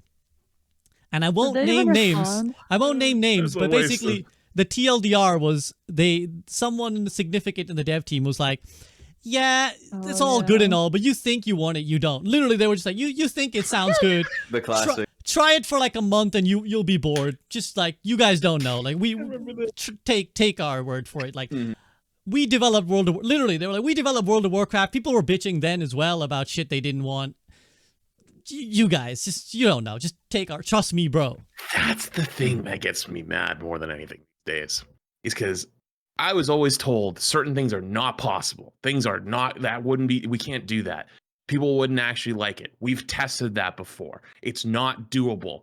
It would take too much time and too much resources. It would take away from all this other stuff. So a lot of us have taken that feedback and tried to implement like, okay, so how can we make it better within these parameters? But now we all see that it was fucking possible the entire time. And it's like, I know you did tons of research. I know you did tons of good things. And it was always just kind of like, that's why I laugh. It's like, I remember that, but also like, they'll look at it and be like, it's not enough data. We can conduct our own. That's the thing. It's like, it's always like, we're smarter, we're better. But it's like, something about Necros taught me when we did our thing was all the players that we played against in our hero showcase, they were all like top 500 devs. They're all insanely talented at the game. They're all fucking really, really goddamn good. And it's like, all of us at this point, like, that have played Overwatch for years, like, I don't think it's a flex. I think most of us are much better at the game than almost anyone on that team. And it's not like we're smarter, like we're not devs, we're not better, like we're not better at coding than or anything like that, or analyzing stuff.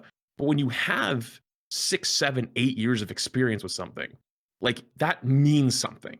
It means something. But like it was never really tapped into a lot of times. It was just kind of like, we'll figure it out. Can I glaze the devs here a bit? During Gamescom, we organized a LAN tournament thing. Like we played 6v6 against the devs, only the devs, and us, a bunch of top 500 Overwatch players, and like half the team was also Grandmaster in Marvel Rivals during the beta. We got spawn camped. We couldn't leave spawn. We couldn't leave spawn. I was like, I expected Blizzard level, gameplay, but these people were holding all the angles, playing the best meta, and playing Hawkeye wasn't there, Hela, and Strange, and Hulk, and just like just we couldn't play the game. They had 4 minutes. They capped with 4 minutes left on the Lucky map. It was insane. I Oh was my like, gosh. what the fuck? Flats, So- I actually didn't want to tell you because I didn't want to scare you, but one of the devs that we played against apparently was top 2 peak on the Chinese server. I'm glad you didn't What? say that, dude. Because They- I was they- going in nervous. They were- I hadn't played in like Yeah. 6 months. Remember, I messaged you and I was like, dude, I'm gonna get cooked. Like this is gonna be bad. You know, it's like, oh, Maybe listen, it I was don't player mind 6. losing. And Huh. when I was talking to them as well, they also have internal tournaments where they have winners and they get rewards. That's That's cool. sick. So It is cool. Yeah, they do. Well, I yeah. want to say one thing for Mhm. for the Overwatch devs. They late in Overwatch 2, they have been getting feedback from like top 500 people or creators or pros. So they've been getting better about it. But in I Overwatch think- 1, they absolutely never ever did that. Okay, give credit where credit is due. I think Overwatch 2 devs are a lot more receptive and For sure. more, and they Agreed. react way faster. I think Overwatch They're 1 all was really great. so cooked. It was like you're talking to a wall, and I wasn't even in like I didn't have any connections, but just from your guys' interactions with them, like it just seemed like you were talking to a wall. and I will say The wall would be more responsive. I will say that I don't want the point to be misconstrued. What I'm saying is that everything that we as creators say or we as community say is correct all the time. And we, in fact, we explicitly Sure. said that earlier in the podcast that Mhm. we make stupid Yeah. claims. Like we say stupid things and we ask for stupid things, especially in the heat of the moment. Like you're playing, especially when you are, that's where you do need a bit of distance. Because when you do play a game 8 hours a day, you sometimes get trapped in like oh, this is really frustrating. But actually the truth is somewhere else. But I think as it goes back to what we said earlier, you have to stand on the right issues and relent on the right issues. Like that's the key to making a long-term successful game. And we'll see what Marvel Rivals does if they are going to make that. Is like Jeff stood on certain issues and he was right on some issues and he was wrong on some issues. And that stand proved to be the making and breaking Overwatch, right? It's like the initial stand was what made Overwatch so great. But then the failure to recognize, actually, I should wilt here, I should relent here, is also what brought the downfall of Overwatch 1. So the secret sauce is making that right. Like, I think actually the community has a point here versus, guys, we have a vision here. Like, stick with us. So I think that's what it comes down to, basically. Necros, Eskay, anything Yeah. else you guys want to add? I think all the Overwatch 2 devs are really good, really bright, but they have a huge problem to fix and maybe not the resources to do it. Yeah, that's the key. Actually, they literally don't. They don't. Yeah, I don't think I think it's like unfair to compare Marvel Rivals and Overwatch in a lot of ways because Marvel Rivals I bet has a lot of funding into it and they can pump out heroes like crazy in maps, Mhm. especially because they don't have to make the heroes from ground up. They just choose them from the comics and most of them love Marvel. So they're like, actually, Luna Snow was created by the guy that made Marvel Rivals for another game. Do you know that? Oh, like they Danny- made the Yeah, he's the creator. of it. made the character. He made the character. He made the character, cool. and then added it to Marvel What? Rivals. Yeah, he That's so created cool. Luna Snow. that explains Danny. because I was reading somewhere that like she's not really a very prominent character in the Marvel canon. No, he made it for a game, another Marvel game, because he worked on another game, and then he re-added her into Marvel Rivals. Very cool. Yeah. Can I ask actually a Yeah. genuine question that I have? I don't know if you have any insight on this, Bogur, or maybe Necros or Flats. When you guys, if you've spoken to devs, you know.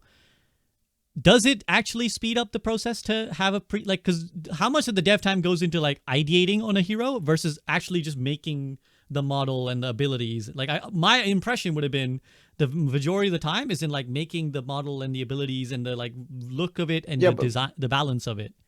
But before that, you're gonna have concept artists, and then you're gonna have people figuring out how the character is good. Like in Overwatch, Hazard is being made. They need to choose where he's from, how he looks like, what. I mean, Row they need to choose. But the from thing is, Marvel that's like Rivals a anyways. simultaneous process, though, right? Is what I'm saying. I don't Like, think so. someone's always making a new, like someone's job is to just keep churning out ideas. So they're just going to keep throwing ideas. But from my understanding, again, this is why if you've talked to the devs, maybe ask them as well, where does the majority of the time take? Because I would have thought it'd be actually like making the character in the game. I think I'll be honest. I think it's, from my personal opinion, which people would disagree with. I haven't been a game dev or anything, but I think it's much harder to create something from nothing and make it actually a tangible thing, and then like go from there and then make the model. Like somebody needs to figure out how Hazard looks like. And I feel like it takes a lot of time just to get it right. And then somebody bases the model off of that. So I feel like the modeling is probably going to take less time than the creation of the idea. Because a lot of you make ideas for videos and stuff. I feel like it takes a lot of time to make a really good, video or something, like make it into reality. Once you start making it, it's much faster. But the first steps, I feel like it's much harder. But Sure. I don't know. No, I genuinely don't know. That's why I'm asking. Flats, you were gonna say something? I mean, I also I agree. I 100% agree. But I can't help but say let's not get it twisted. They had the resources for a long time. They just fucked up how they were going to use them because of the Overwatch 2 with the PvE, right? And no. I hate to say it. I mean, the guy is just an evil bastard, but a broken clock is right twice a day. There was that report that came out, was Bobby wanted to expand the Overwatch team to have two teams, a team that worked on Overwatch 1 and a team that worked on Overwatch 2. And Jeff did not want to do that. He wanted one small team. There was no chance in hell they were ever going to make the product that they wanted to make in that time. They're also now acquired by Microsoft.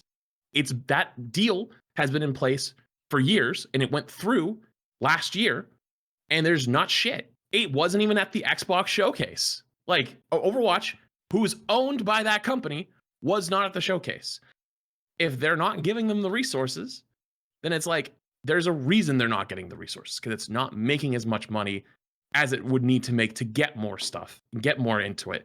And how do you reverse that? I don't know. I actually don't know how you stop that slide, because if you're getting less and less resources and you can't make stuff and you can't keep up with demand, you're going to fall behind. And if they're already kind of falling behind, I don't know. I don't know how you fix that. But it's not like they didn't have resources for a long time. They absolutely did. They just didn't do the right things with those resources. And again, that goes back to Jeff stickling, right? Jeff's no, I want this small team. And sometimes that decision works, sometimes it doesn't. Now, obviously, this is a Rivals podcast, so go ahead.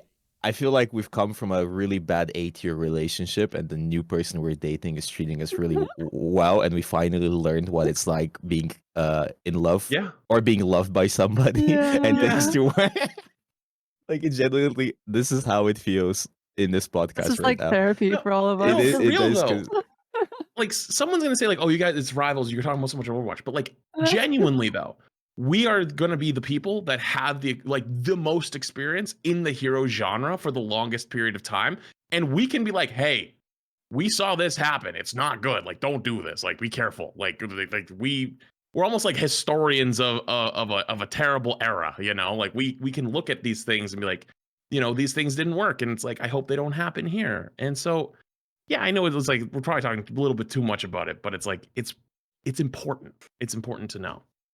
You know what's also crazy? That I can add Pokimane to Duo, and she's yes, because she likes playing the game, but it was Overwatch. I couldn't. You would have got blocked. I would have been blocked by anyone. Just me talking to people at TwitchCon that I'm an Overwatch streamer would give me. They would look at me weirdly. They would be oh, it's Overwatch streamer. Bogur. Yeah. That's I not think true. I got she Pokimane to did. say yes to play Overwatch with me. She did. Really? But did you play Overwatch? Audio listeners, Eskay stunned silence. I mean, Because I you still feel haven't like she got liked you. her to play Marvel Rivals yet No, either, no, though, I so haven't. don't count But your she chickens. She replied. But my point is, she said yes to Overwatch because she liked Eskay, but she doesn't want to play Overwatch. No, but that's then, the common denominator. She just likes Eskay, so we have to figure out Oh, if yes. she likes Yay. playing with you. Who doesn't like playing with me? Let's be real. Necros? Me. Vouch? He's not gonna vouch. Yeah, you're the Yeah. Bogur. the stranger. He's not here, bro. Well, I am. I actually had something to say. I wanted to Go say ahead. that what goes into what makes making the heroes really go by quicker is, I think that what's missing from Blizzard is also passion, right? That's what's different about these devs, is I feel like they're all really big fans of the Marvel universe, and they're very passionate. One thing that I have heard them say is that the devs made so do you guys know all the preview trailers for the earlier ones for Cloak and Dagger, Iron Fist, all the heroes that got revealed at once. I was told that they made all of them in one day. The trailers. Yeah, the preview Huh? trailers for all the heroes. Oh, Because they and they were oh, you guys calm down. They're no, we have all these cool ideas. We want to make this right now. Yeah, I think that's like one thing that's missing from Blizzard is I feel like they all kind of show up there and they're like, okay, guys, all right, let's think of a new hero. All right, No, they're what's next? incredibly passionate. I've spent a lot of time with them. I've like in real life, they are so. I have not met anyone that is more passionate about Overwatch than the Overwatch devs. I will die on that hill. Yeah, agree with I will SK have on that to one. agree with SK as well, in the sense that the being in that office, I was like, I don't understand how these guys have this much passion for this game that like Yeah. I feel morbid about. Like I'm like depressed about this game, and these guys have to hear this shit, and they're still this passionate. No, we know the answer. I just You feel know like what the it is. results aren't really there. You know what I mean? Like you can Yeah, but you can literally see what the but Marvel Rivals is here's working the on. thing. When you talk to the devs, because we all met them except you, they're really passionate and nice, and they love the game, and they kept talking about the game with us.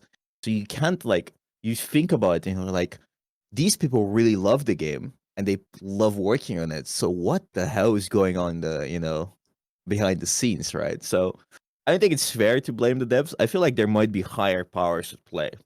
I think that's it for sure. Okay. I mean, like I said, this is a Rivals podcast, so we will talk about Rivals a bit more. Yes. I just want to round out. So like let's end the Overwatch discussion with this one final point, which is that we've cried over the spilt milk. We've kind of aired our grievances, our sort of complaints, the notes that we had are like, this bitch treat me like that over then. But now, what is the lesson for current Overwatch to take? Like, what can you do now? Is there any hope for Overwatch to kind of learn from Marvel Rivals or take anything from it to be like, okay, how do we make our game pop off again? Or is it just that like Marvel Rivals is just dead now? Overwatch is killed. Like Overwatch is dead. Marvel Rivals killed it. I mean, Necros already declared it dead earlier. Overwatch is dead. 2016 to true. 2025 over RIP. But Yeah, it's so is that your stance? Unironically, Necros, you think it's kind of cooked? Okay, so I think whatever they could possibly do is years off. So I think Marvel Rivals is gonna have their turn in the spotlight, whatever, right, for the next like year. Like I really don't think they can do anything to the game yet. Like based off of their release cadence and stuff, it's probably gonna take them a while before they actually manage to challenge Rivals. That's at least my take on it. I mean, that's a very reasonable take. SK, how about you? Where do you stand on this? I agree. It has to be something huge, and that's years away. Yep. Damn, depressing. Flats, you any different feeling on it? I think even if it is a huge thing, like anything that they come up with, it's not going to be what people have asked for. It'll be Blizzard's own special thing that they came up with, and whether it's good or not, that will probably piss people off because they asked for XYZ and were given ABC. Mm. Okay, Bogur, come on. You gotta draw some optimism here. What can Overwatch do? One funny thing is like, so I have a lot more viewers now than any time during Overwatch. A lot of people that came into my stream were like, bro, I know about you for a long time, but I don't like Overwatch, but I love Marvel Rivals. So yeah, and I'm like, damn, that's depressing, right? So I feel like the only way Overwatch comes back is if they make something huge, as Necros said, but they weren't prepared for Marvel Rivals launch. Like, I don't think they actually thought that Marvel Rivals is going to be so big, so they didn't prepare anything. I feel like Marvel Rivals swooped in, stole all the creators, basically stole the player base, and now everybody actually just really the casters too. They just took everything, and they're like, it's ours now. And Overwatch hasn't done a single thing about it, right? So I don't know. Or the other thing is, if Marvel Rivals completely fucks up, they do something so inherently stupid in a few months that everybody's like, okay. They're like, okay, back to Overwatch. Like, it's like if it's a relationship, it's like they cheat on you with, like the worst person you know, right? And you're like, okay, this is fucked up. Fuck this. I'm back to Overwatch. I mean, she was abusive, but at least, she didn't do this, right? So I feel like that is the only two possibilities. But who knows? Maybe Overwatch comes out, 5 new heroes in February, 60 new maps, 6v6 is back. Jeff Kaplan revived, but this time no longer evil and bad. He just sits there in front of a campfire and just talks about the game. Who knows? Okay, I feel like I gotta be the opposite side on this for like 1 sec. Okay. I feel like it's mostly dead for people like us that have been around for a long time, that played Overwatch 1. And you made a great point, Bogur, earlier of how they reimagine the game and they change it fundamentally with role queue. with 5v5, big ones, right? And that the player base today is either disgruntled Overwatch 1 players who have no other choice because there's no other game that plays like it, or Overwatch 2 enjoyers. And now all the disgruntled Overwatch 1 players who have been looking for their fix of a hero shooter now have a home to go to. And they are going there. But all of the people who fell in love with Overwatch 2, what it is today, the 5v5, the way the game plays, the way support got changed, the way tank got changed, they enjoy what the game is today. They're likely only been playing since 2022 when the game went free to play and was when it was a new game, quote unquote. Those players probably will still keep playing Overwatch and maybe enjoy Rivals too, but to them the game isn't dead. The game probably won't go anywhere. And but it will take a giant hit because there was a lot of people that were disgruntled Overwatch 1 people who wanted that fix and they wanted to play that game, but they couldn't. And that is in reality a lot of, especially the creators and casters that exist today, because we've been around for so many years, we've had those established bases. And if we're going to be completely honest, like there's some people in the scene that used to be really, really big streamers, or even still are, but like their ceiling comes down slowly. And it's hard to ignore that the ceiling's coming down little by little. And it's like, people are just not interested that much anymore. That trickle of new players is small. It's not as big as it used to be, but they're still there and they will still love that game. And maybe a new group of creators will come out of this where they've just only been playing Overwatch 2 and they still enjoy the game. And a lot of people that are more disgruntled have a new home and they're going to go play that mostly. I actually agree with you, and I was thinking about it, but I kind of forgot until you started talking about it. I think one of the best things to happen to Overwatch is Marvel Rivals, because it shows the devs a lot of things that they were really scared about adding. It shows them that it could work.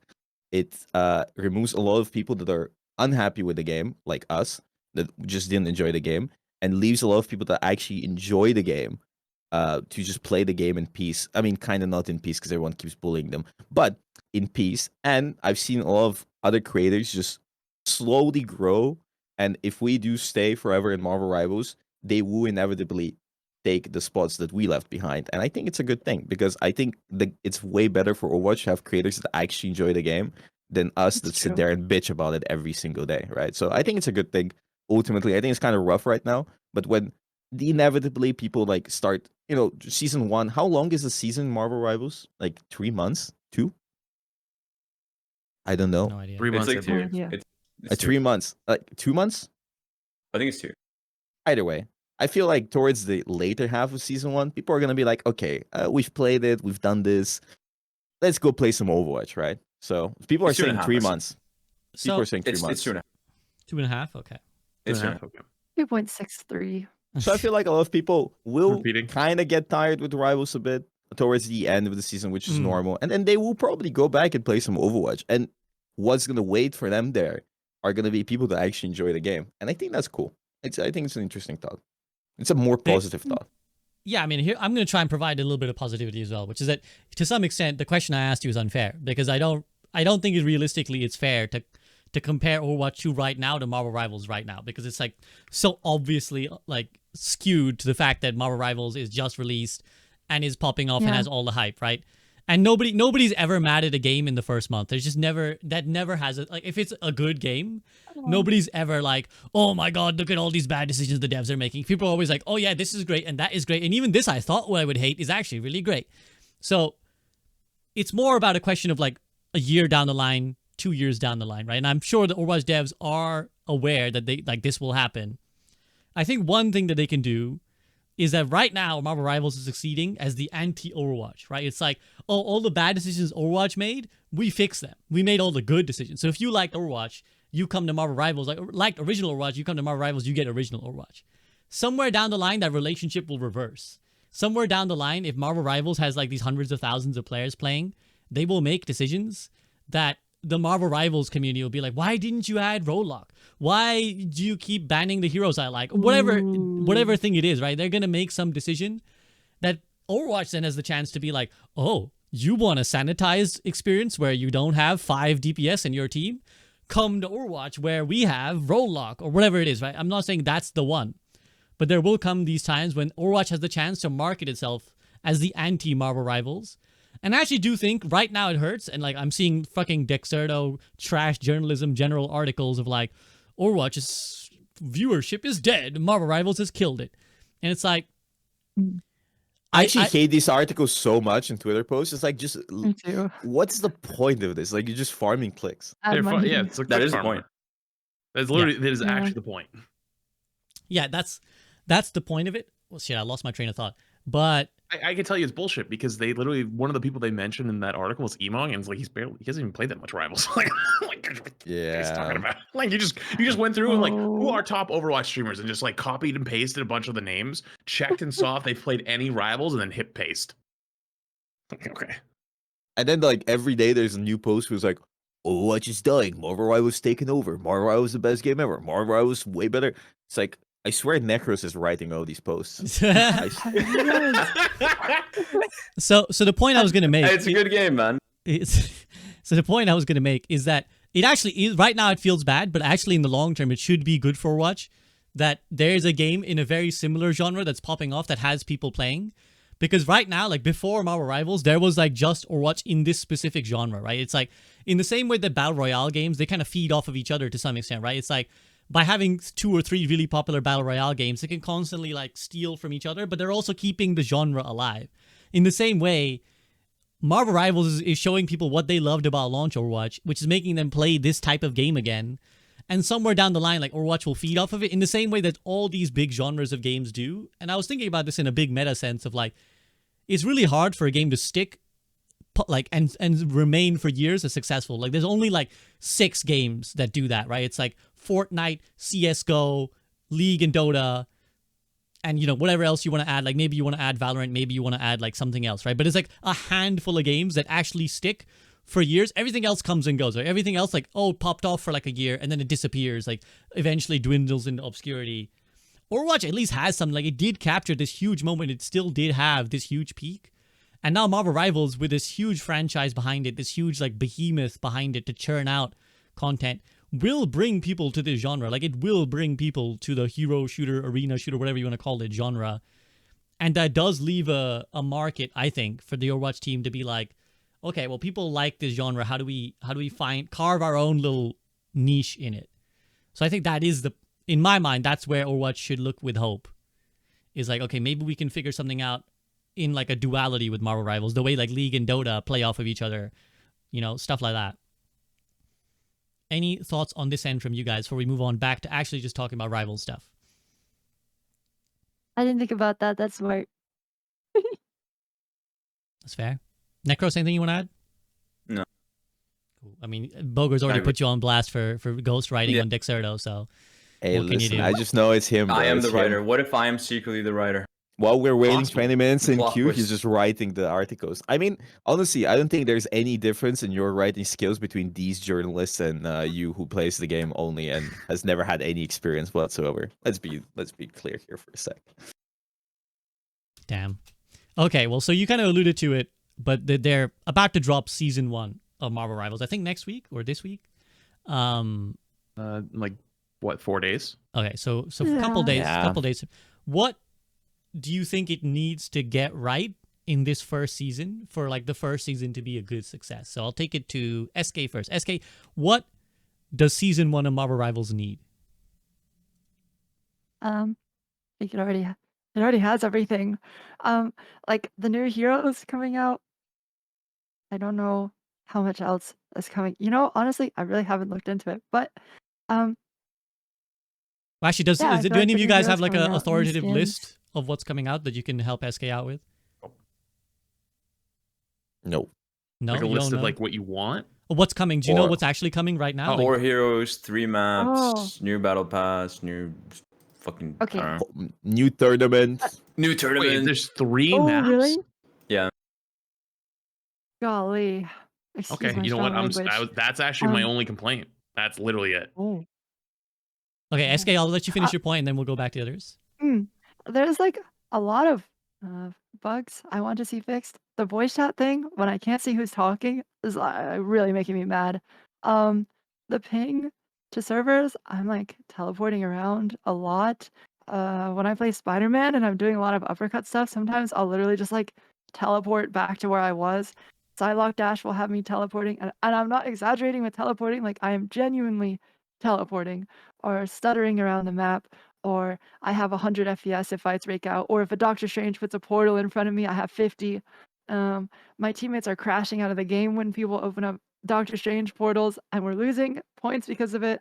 I don't know. It's just like all of a lot of stuff needs polish, and I'm also curious to see what um, the patch will be like, the balance patch, because that'll give us a really good bearing on what we might see in the future. I'm scared that if Wolverine gets buffed, we'll see a Giga Wolverine meta where tanks can't play the game anymore. But then he'll just 1,000 become a buffs to permaban. Wolverine. But yeah, he'll just become a permaban. So yeah. Necros, how about you? You're already quite, you're already on board and you're already writing articles. But what do you think season 1 needs to do? I think it needs to do exactly what it's doing. I mean, I think this is perfect. Like, what more could you ask for? They're releasing 4 heroes. There's a bunch of new maps. I don't know exactly. I think it's 2 or 3. They're adding a lot of content. Like, I think the maps are the biggest issue though, and so it's good that those are getting addressed. Because I feel like okay, I don't know about you guys, but I feel like there's like a thing in Rivals where there's a lot of like repeat maps happening. Do you guys get that? Yes. Like how many like I've played like one time, like I think the same map 3 times in a row. And so like I feel like adding maps would like remedy that issue. But they shouldn't add too many. I feel like they're already getting to too many. And they're only at like what, 8 or something? Yeah, like 8. There's not that many. I think their system might be flawed. So like I think that in some games, like basically the server says, hey, if you're playing within this 10-15 minute interval, you have a chance to get like this map, which is like a high percentage chance, and then maybe a secondary map as like a lower but like close to the same percentage, and then there's like a third backup map. And so the game recognizes, okay, what map did you play last game? And then it's like, okay, if you played last game, within that 15-minute window or whatever the window is, it's like, okay, you already played that map within this window. Okay, we'll give you the second one, right? And then like a very rare third map. That's why like if you open up a lot of like streamers like games during the same time of the day, doesn't matter what game it is, a lot of times you'll see them playing on the same map at the same time. And I think that's because the server is just like, hey, like, when you queue up at this time in this interval, you will get a map, right? And I don't know what the intervals are. I don't know if there's there doesn't seem to be a detection. Like, okay, I just played this map. We won't give you it again. We'll give you the next one instead. I don't think there's a system like that in place. So like you were saying, you got 3 in a row. I would bet that you finish those first 2 games like pretty quickly. And then the third game, like you managed to still get in on the same interval somehow, where it just gives you the same map again. And so it's like, it kind of sucks to have that happen. Yeah, definitely. I mean, I think it was like a Koth map and it was like a 2-0 stomp. So yeah, these games tend to finish pretty quickly, so that might be the reason why. But it definitely sucks to get like the same map a bunch of times in a row. But Eskay, you feel like maybe actually you want to limit the number of maps overall? Yeah, it feels like a waste of resources. I don't know. Do you guys think Overwatch has too many maps? I think it does. Yeah, I do.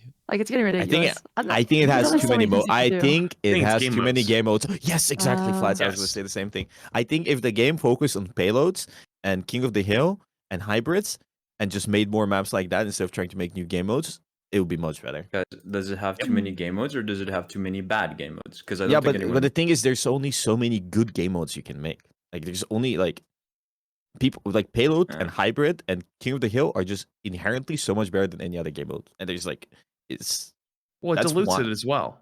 Yes. So like if you want to get a map every other season and you have 6 game modes, those core game modes maybe get 1 map every 2 years. So it's like, every 2 months is a new hero and every 2 months is a new map. So that's once every 4 months. You have 6 game modes. That means like it might be 2 fucking years before a certain game mode gets a new map. And then if they introduce a new game mode, well, they're going to give maps for the new game mode too. And especially the newer game modes, like, your flashpoint, your push, whatever. Like when you add all these game modes, you have to give them maps too. So like the core gameplay maps are going to fall behind. I think that honestly more maps is almost never a bad thing. Unless the map sucks, then it's like, okay, well, I don't want to play that map. I think there is a wider thing of it is like, especially for someone who doesn't play a lot, it's like if there's 20 maps, you might get like you might never even play a map for like weeks, Yeah. right? You just constantly changing maps, and that can be a little bit frustrating. I think if you're just like, oh, I don't even properly know this map, and I'm having to like dance around it again, figuring out what the wall is, blah blah blah. So I definitely think you can get bored, but I also think it's not the worst thing in the world to just grind a map if it's a good map. If you're just like happy with the map, you're not really gonna, if you gave Overwatch players like 5 maps and they were all the 5 best maps, I don't think they'd complain that they were just playing the same 5 maps over and over. But I'm anyway, tired of Someone playing would. this yet. Someone would. someone would always complain about everything, but yeah, that's Can neither I- here nor there. I feel like there's too much glazing on here from our rivals. I'm about to lay it down. I'm about to say my piece here. I think the game is Fuck good. I Marvel think it's Rivals.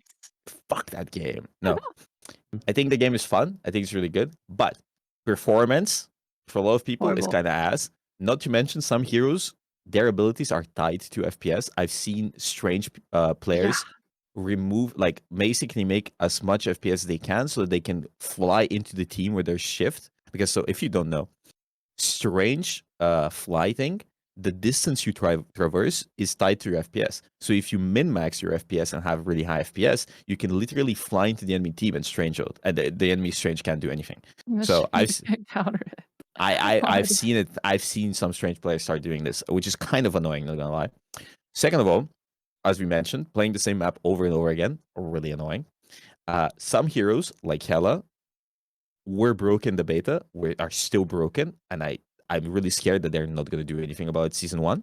I do know she has a seasonal buff, but there's characters that are really oppressive, and like Hela, Hawkeye, Wolverine is a nightmare if you're a tank. Like, it's genuinely a nightmare. It's so bad. It's like you hope if Wolverine isn't banned that you have a Wolverine player, or they don't play Wolverine, or you can't play the game. It's actually terrible to play against Wolverine. And bugs. There's a lot of bugs. And voice chat. Voice chat is actually embarrassing how bad It's voice so chat bad. is.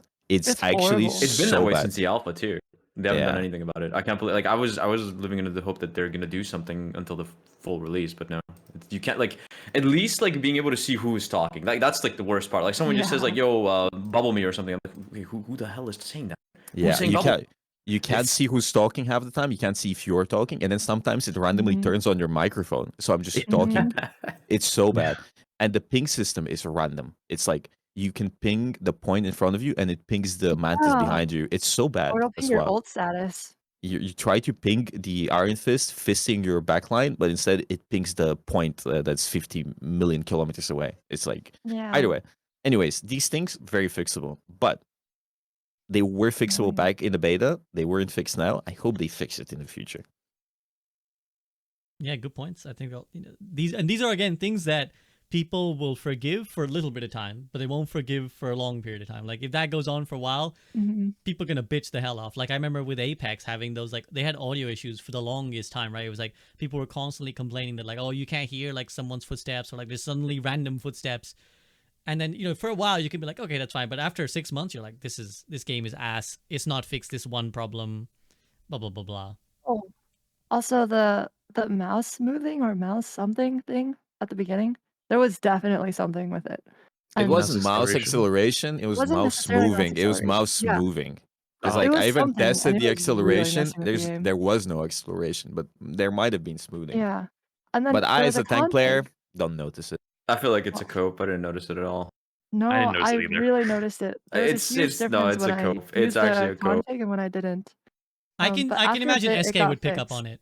Eskay is the kind of person who would pick up on it. I 100% there was something. And the config that fixed it, like, they removed it. Or the config that fixes FPS and like all the problems, they patched it out. Like, you can't use it anymore, and they've been banning people that use it. So that sucks. Yeah. I think they did say in the Discord announcement that they're gonna like address it as soon as possible, which is I'm assuming season 1. So they're working on it. The point is that they're listening, and that's good. Mm. We had an interesting point in chat from Gavin Winter actually saying that, like, new maps and new heroes have diminishing returns. So, like, the more you add, the less excited each new release is, which I think totally makes sense. Like, a new hero interesting. in a Even game with 100 heroes. heroes is whatever. Like I've seen that in Dota. Like new hero comes out, like a new hero just came out. Everyone's like, just ban this fucker. I don't even want to play with him. Like I don't give a shit. So I think that's, and when you've already got like 100 choices, you've already got 50 heroes you've never played. So I think it makes sense that right now it's hype to get 4 more rival heroes, but this actually leads well to the next question I was going to ask is, do you think they're going to keep up this kind of cadence? Like, obviously not. I don't imagine they're going to release 4 heroes every season, but maybe you think they do. Maybe Flats feels like maybe you think Flats are going to release like 4 heroes every season?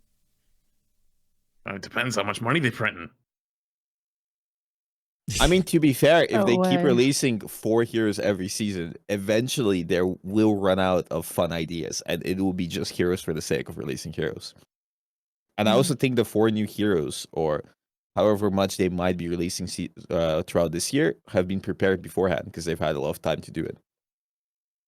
I mean, if they release 4 new heroes, I'm going to start writing some Marvel comics because they're going to run out of ideas very fast and they're going to need some new ones. So I'm going to get my own Luna They have Snow. like 2,000 or something to pull. I think from? they have like 9,000 characters. I'm probably Really? fine for Yeah, a while. but even with 9,000 characters, how many different variants of DPS can you do?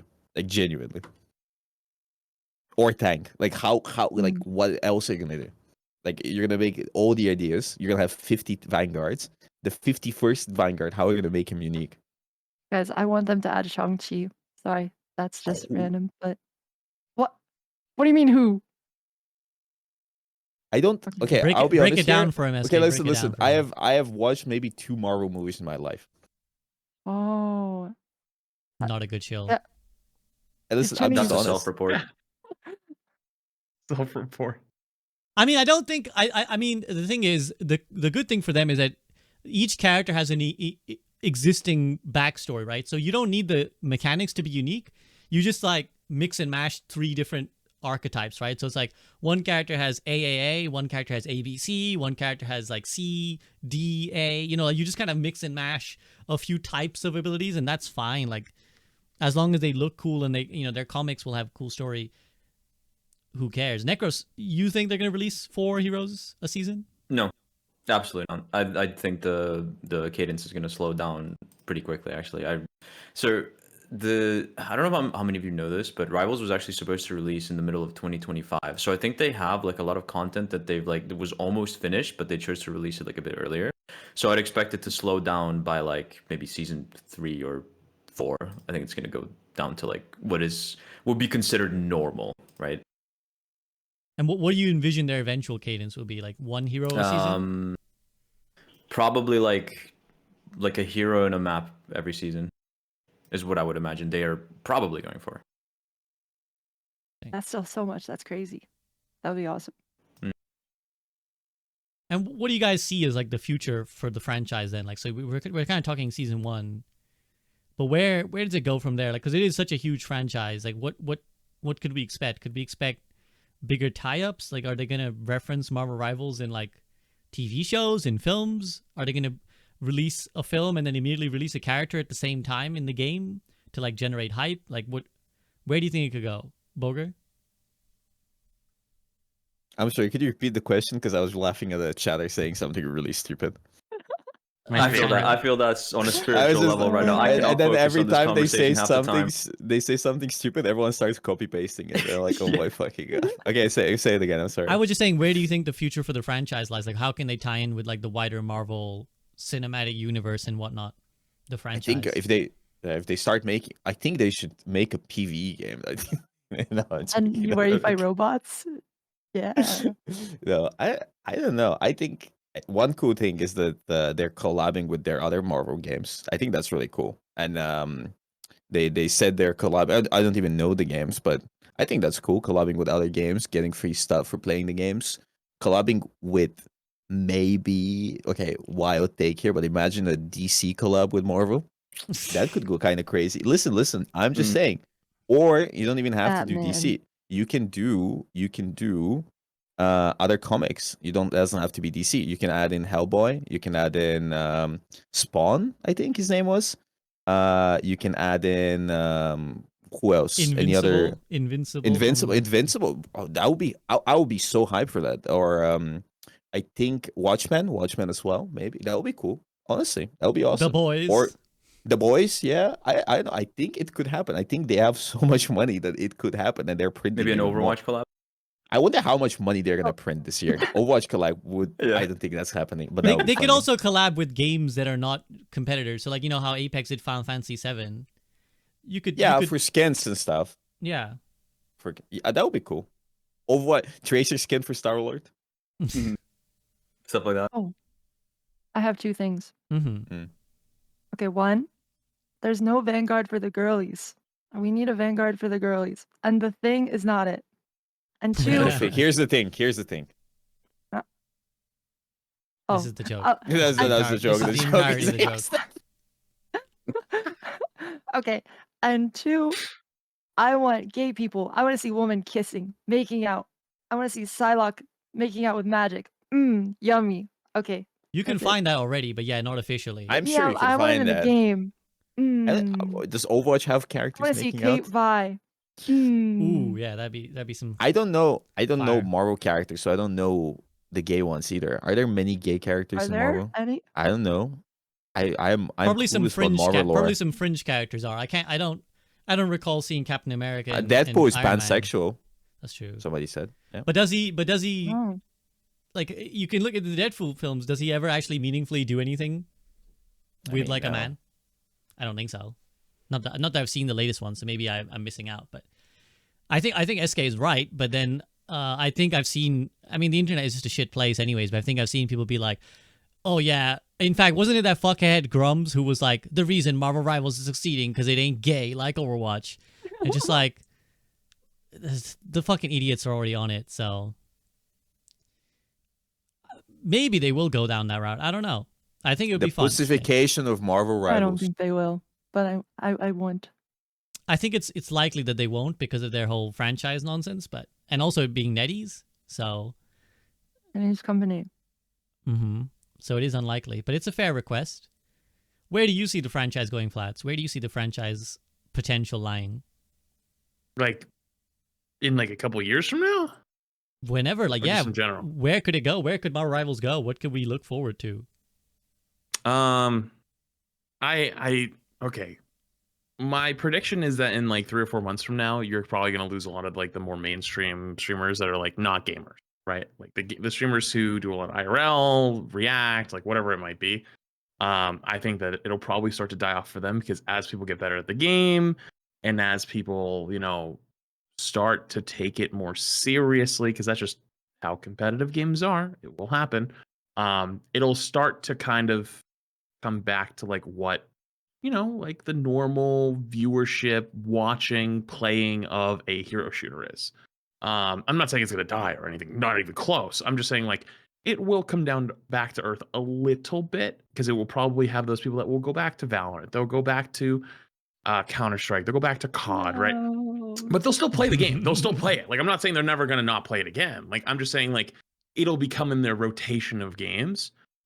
Because like you can already kind of see it happening now with like some people. It's like, yeah, like some people climbed really, really quick and then they get a little bit stuck because they're starting to bump into the really good like players from other games. And it's like, if you're talking like top tier COD players or something, like they're getting into like eternity, maybe even one above all, like top 500, like they're like on the cusp, but if we know anything about hero shooters, you got to put in a lot of hours to keep up with it, right? We talked about Deadlock earlier.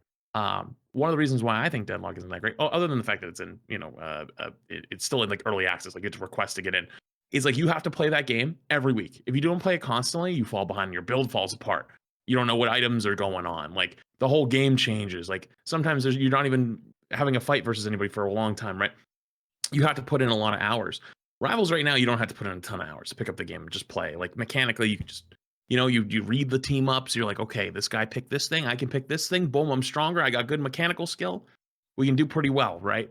But I think like eventually it'll start to come back down. I don't think it's going to go anywhere. I think it also depends how heavy they lean into like all the rest of the collabs and stuff. Like I know that Marvel Snap used to sometimes do events like when the movie was coming out, which is kind of fucking cool. So like maybe if like a Marvel movie comes out, there might be in-game events around that brings people in, like makes them want to play, earning the new stuff. But all of this is just speculation. It's borderline impossible to predict something like that, at least in my opinion.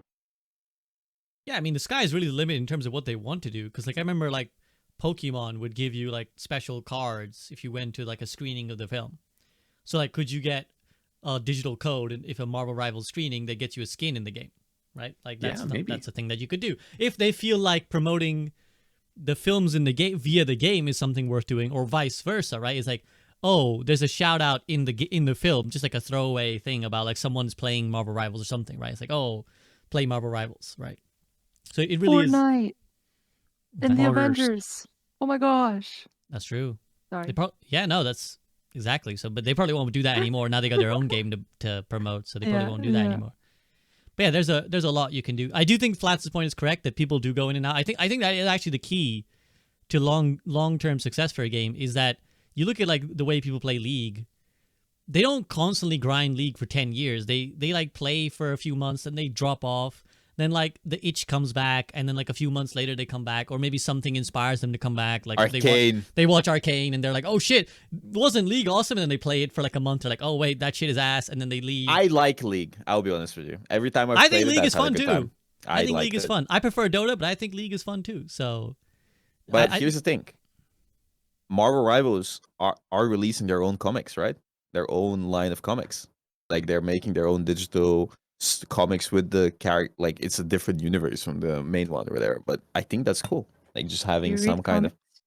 I don't read them, but I just know it's happening. we've established he doesn't read. So I actually it's have. hard I've for read him. I've read Watchmen, so but I Wow. don't. Yeah, but yeah, I just like gritty stuff where everything's depressing. Anyways, I'm sorry for interject. No, that's fair. Is there anything else you guys want to add on this topic of just the franchise before I think we're kind of wrapping up, basically? Any thoughts on, like, where the franchise could go? Lesbians making out. If I the case- think at Yeah. the end of the day, people just want to play a good game, and as long as they keep, freshening it up with, like, hero releases and, like, like some balance passes to just make sure we're not playing against the same repetitive stuff all the time, I think it's going to do great, and it's going to do great as long as they keep doing exactly that. That's what I think. Is there a chance of, like, them venturing into a PvE or making their own TV show? Oh, absolutely. Yeah. I mean, aren't they on the Unreal Engine, and, like, isn't Fortnite's on it, and they have, like, a bunch of weird spin-offs where, Lego Fortnite and whatever. I could see them doing some interesting thing, but I think now the devs are 100% committed to delivering, well, in their words, the best 6v6 superhero shooter experience on the market. And I think that's what they're going to continue to do for now. But in the future, maybe they'll branch out. And you can imagine I could definitely see it. They would actually give it a separate team. I would think they would have the money to just give it a separate team and be like, go make a PvE while we continue to make the PvP. Flats is getting PTSD again. Can we not have another PV I incident, don't want please? PvE. Please I I don't want want. a map maker. Yeah. I love- Whoa, if they had a Yeah. workshop or something like that, that would be Dude, insane. Spider-Man rollout maps. Oh, dude, right? We A need workshop would be Oh, insane that for would be actually, sick. like 1 year down the line when people start getting bored with the game and they drop a workshop. Marvel Rivals stocks goes insanely up. Mhm. But yeah, you never know if they make another genre of game within Marvel Rivals, as they so often have done in other games, right? Like the creation of MOBAs famously. So maybe if they give a freedom of a map editor, which again is easier to do than it was for Blizzard, because the Blizzard's problem is that they run their own engine, so it's like difficult to give access to people to that. Whereas if you're running like Unreal, Fortnite has a lot of creative stuff going on, so maybe. That would be so cool. But Flats, you're against. Oh, you could make like Spider-Man levels where you reenact the movies. Oh, Imagine. dude. No, it can be insane. Oh, It could be dude. insane. You could do so many cool things, like Fortnite custom games for there. You call them. Yeah, like Fortnite Same thing. Creative. Oh man.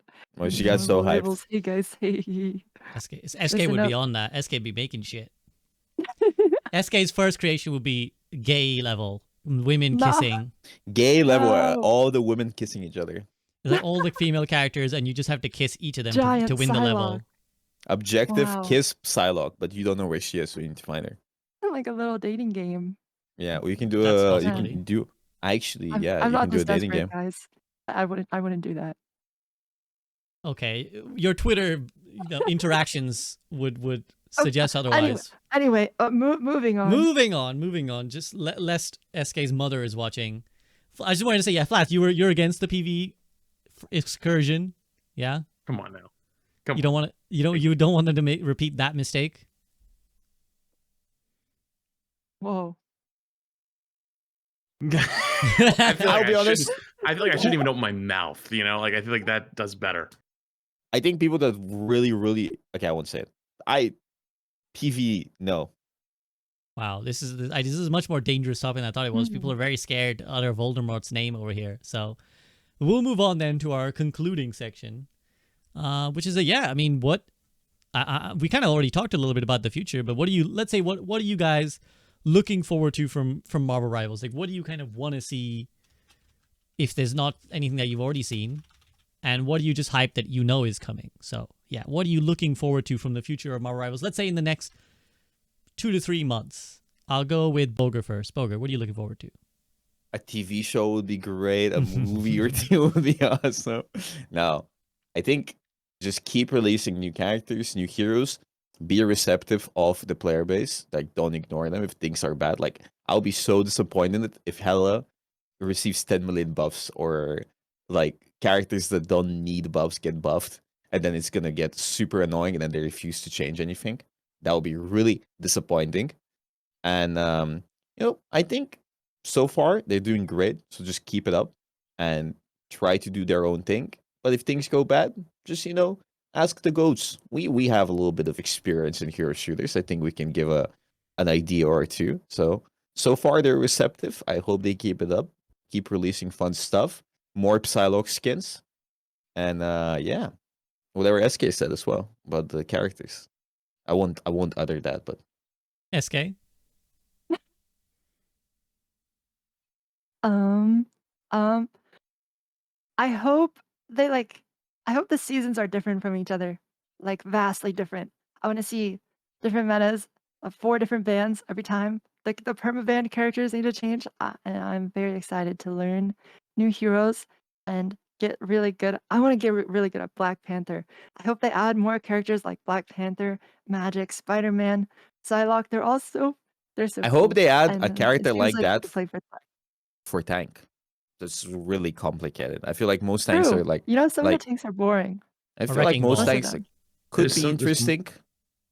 Yeah. I Flats. I like Captain think there's more to America. the tanks than you might think. Like Captain America, I think he's low key. They're going to be the next one that people figure out is actually like secretly He pretty needs. good. I mean, he can be annoying. The problem is he just never dies, right? But Yeah. I want to say, can we mention how cool the voice lines are? I just like people get so excited for like Yeah. Berserker. He's just like awesome. I am It's true. Groot. You are good. Necros, how about you? What are you looking forward to? Spider-Man buffs, honestly. I want to play him in one above all lobbies. I feel like it's gonna tough.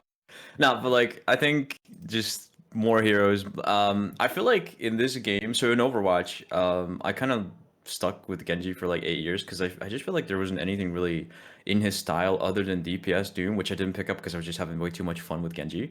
But in Rivals, I feel like I have 7 different versions of Genji, so I'm just looking forward to version 8 and 9 and 10. And they're mostly. all mediocre. Yeah. And they're all going to be mediocre.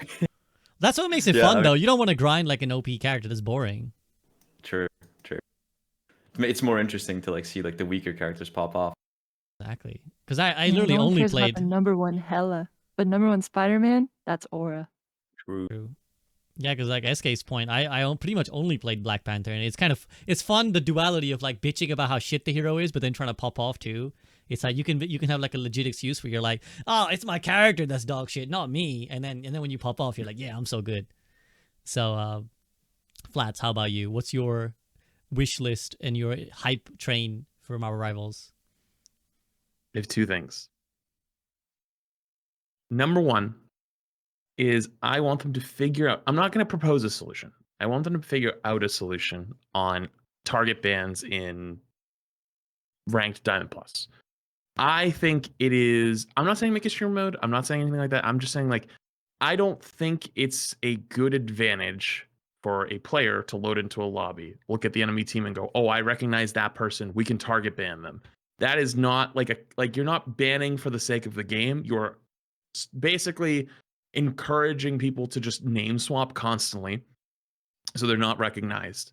And so those people who do name swap a lot or play on alt accounts or whatever will benefit greatly as opposed to people who play on their main. It almost encourages smurfing.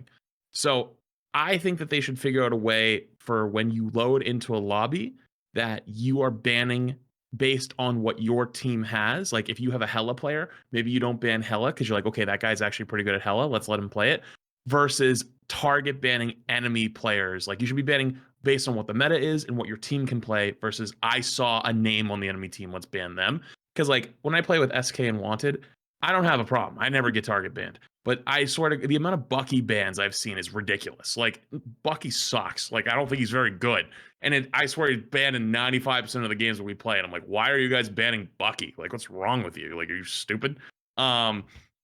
So I think that's pretty stupid. And also too, stream sniping can kind of help it because of that. Because like, oh, I see what they're doing over there. Like, let's open their stream and then we can see what they're banning and we can counter ban back. But I think that that's an issue that they need to figure out in some way, shape, or form. And number two, rivals. If you're listening, if somebody ends up listening to this in the future, if you guys come out and make creator codes before Overwatch does, I think I would swap full time. Oh, Damn. he's throwing it out Creator there. codes. oh, It has been years, and I'm tired of being disrespected. he's been And begging. I Vouch. know that a game like Rivals would probably do that because there are games out there that are like Fortnite. Hell, even COD did it for a long time. That they respect their creators, they respect their community, they want it to grow, they want it to foster, they want it to improve. And I think Rivals is a game that will do that. Damn. There you go. Throwing it out there. Psylocke, booty skin, creator coats, make me a rich woman. Mm-hmm.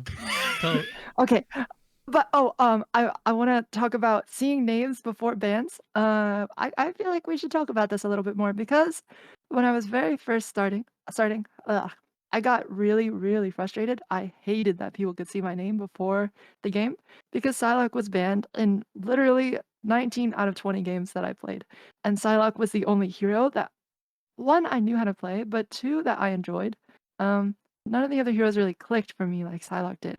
So I was very frustrated and thinking about not even playing the game anymore. But the longer that it went on and the more heroes I learned because I was forced to, I actually do like that I was forced to learn so many different heroes and that I could not one trick. So I don't know. I'm 50-50 on whether names should be seen before games or not because I feel like if names were not shown before the game, then every single game, Hawkeye, Hela, Hulk ban, and there's no variety anymore.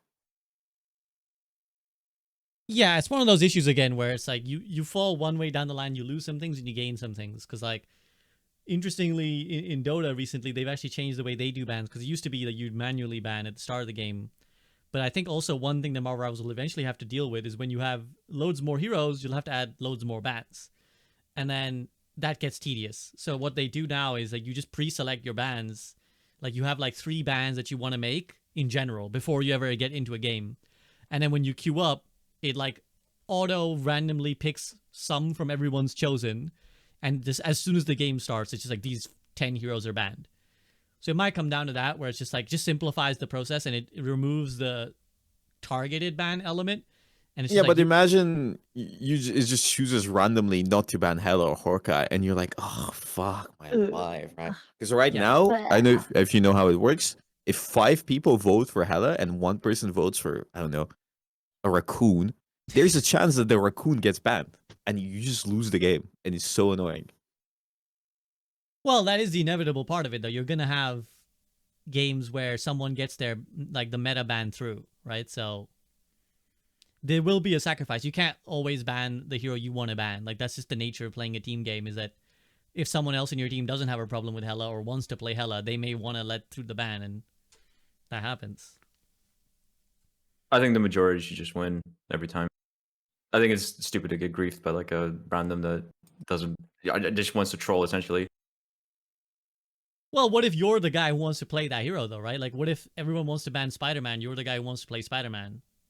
I'll take the L. I actually thought about this. I don't mind the fact, like, I have so many. There's so many. Okay, that's the thing with this game. There's like 7 Genjis for me, right? So there's like another Spider-Man. Yeah. I really enjoy the other heroes too. So I really don't mind. I'm not possible to ban because yeah, sometimes I'll be like, oh man, I really want to play Spider-Man this game and it gets banned, but it's like whatever. Like it's the sacrifice that I'm willing to make for there to be bans because I think it's so much healthier for the game to be able to ban really annoying heroes like Hela and Hawkeye over to like just be able to play my hero every time. It's a necessary evil, I guess. It's good for the game ultimately. But would you like names to be blurred out before or no? I also thought about it too. Like, I mean, I guess for me it's not really a problem, but it does kind of suck if you have like I don't know, like a Panther OTP and then they ban Panther and then he just ints on another hero. So I don't know. Yeah. I mean, at the same time, it's like it's not really Mm. the game's problem. It's like maybe stop being a one trick. I know that's really funny coming from me, but like, yeah, But it's not the game's issue.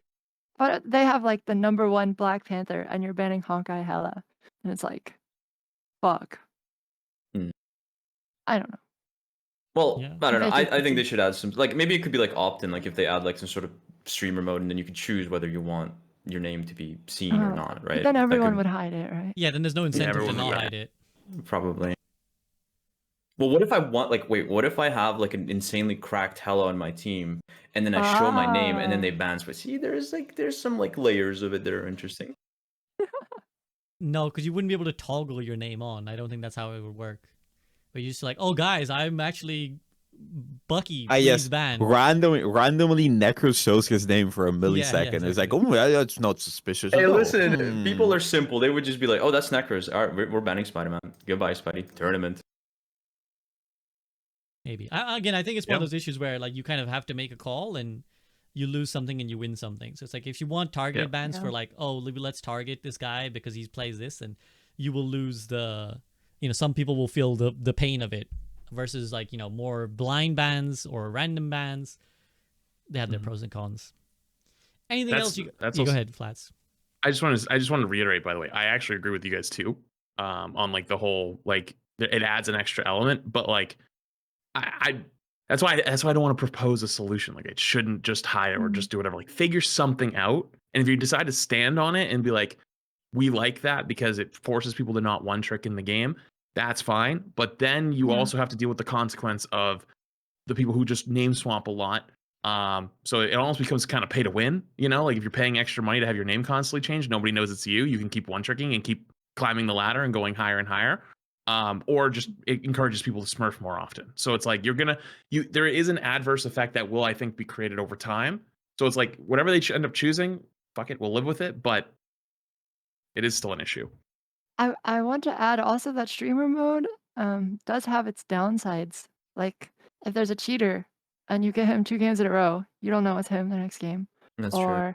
Or if you get like a lobby with all pros in it, but everyone's on streamer mode, the aura of that lobby, you can't see the aura, You're like Or you get into a game and everyone's got NRG in their name, you're like, "Oh, holy Or you fuck. can just This hide the lobby's names crazy." only before the game starts, and then when the game Yeah. begins, Yeah. you Yeah, can I show think it. I'd rather have it like that than like a full on, I don't know. Yeah, isn't that how League does it? They just hide it while in the banning phase, and then once Yeah. everyone loads in, Mhm. everyone's names are shown. Yeah, Yeah. that'd be kind of okay. But to be Yeah. honest, about the cheater thing, like I don't know about you guys, but like whenever I've seen a cheater, like maybe the devs have just been like super receptive to my feedback. I was like, hey, this dude's cheating in my game. I swear it never took longer than a day before the dude was banned. Sometimes it was the same day. Mm, They were super quick on that. And Definitely have you guys seen much unique to cheaters you. laytly? Because I haven't. I mean, It was more- I found Actually- I found a guy that was cheating. He got banned, and then he got unbanned and queued in against Yes, me. Yeah, I know yeah, that yeah. guy. I know We're that talking guy. about the same guy. He got banned for Yeah. 1 day. Yeah. Yeah. So like, That was weird. That was weird. I don't know what that was about, Yeah. but they did I'm ban just- him after. Okay. Yeah. Okay. I mean, I'm just saying like that. There's definitely a little bit of a cheater issue right now. I don't know if it's gotten pulled back in the last few weeks. I feel like it has. I feel like it hasn't Mhm. been as bad as like the first week or so or 2 weeks of Rivals. So like maybe they did something, but yeah, I agree.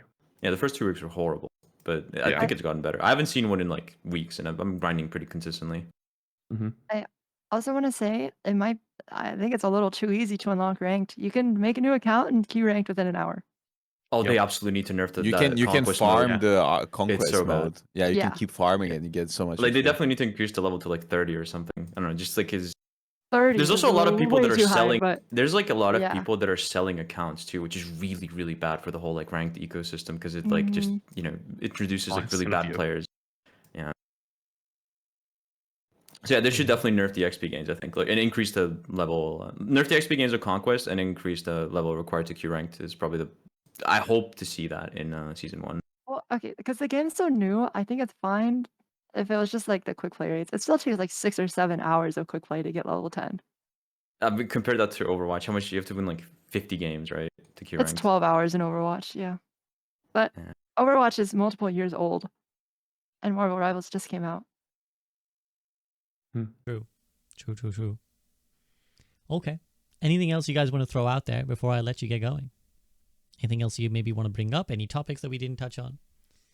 And if not, then thank you very much, Flats, Necros, Eskay, and Bogur, for joining me for this episode of the Group Up Podcast. I don't know when next one will be. I'll talk a little bit after I let these guys go in the call for anyone who is more curious about the state of the podcast and stuff in general. But as Eskay slowly expands in our screens and in our hearts, I will sign off here and say, yeah, thank you guys for joining me. I hope you had a good one, and I hope to see you guys again soon. Yeah. Anything else you want to say? Thank you. Bye bye. Not really. Thank you. Bye, Peace SVB out. Nation. Thank you so much. Bye, See you guys. everyone. Bye, everyone. nations. Bye. Camera bug. Anyways, I'll just get really quick because I actually intend to leave this running at the end of the podcast. I normally cut this part out. This is just like the post-podcast debrief. But I thought I'd actually just stay for a second to talk about what's going on with the podcast because a lot of you guys have been asking questions like, hey, why aren't you hosting the podcast anymore? What's going to happen? When's the Rivals debate? When's the 6v6 debate? So just to keep you in the loop, because I know a lot of you guys listening to the podcast will not be listening to or not be keeping up with my other content. I'm basically not making gaming content at the moment. That's not necessarily forever.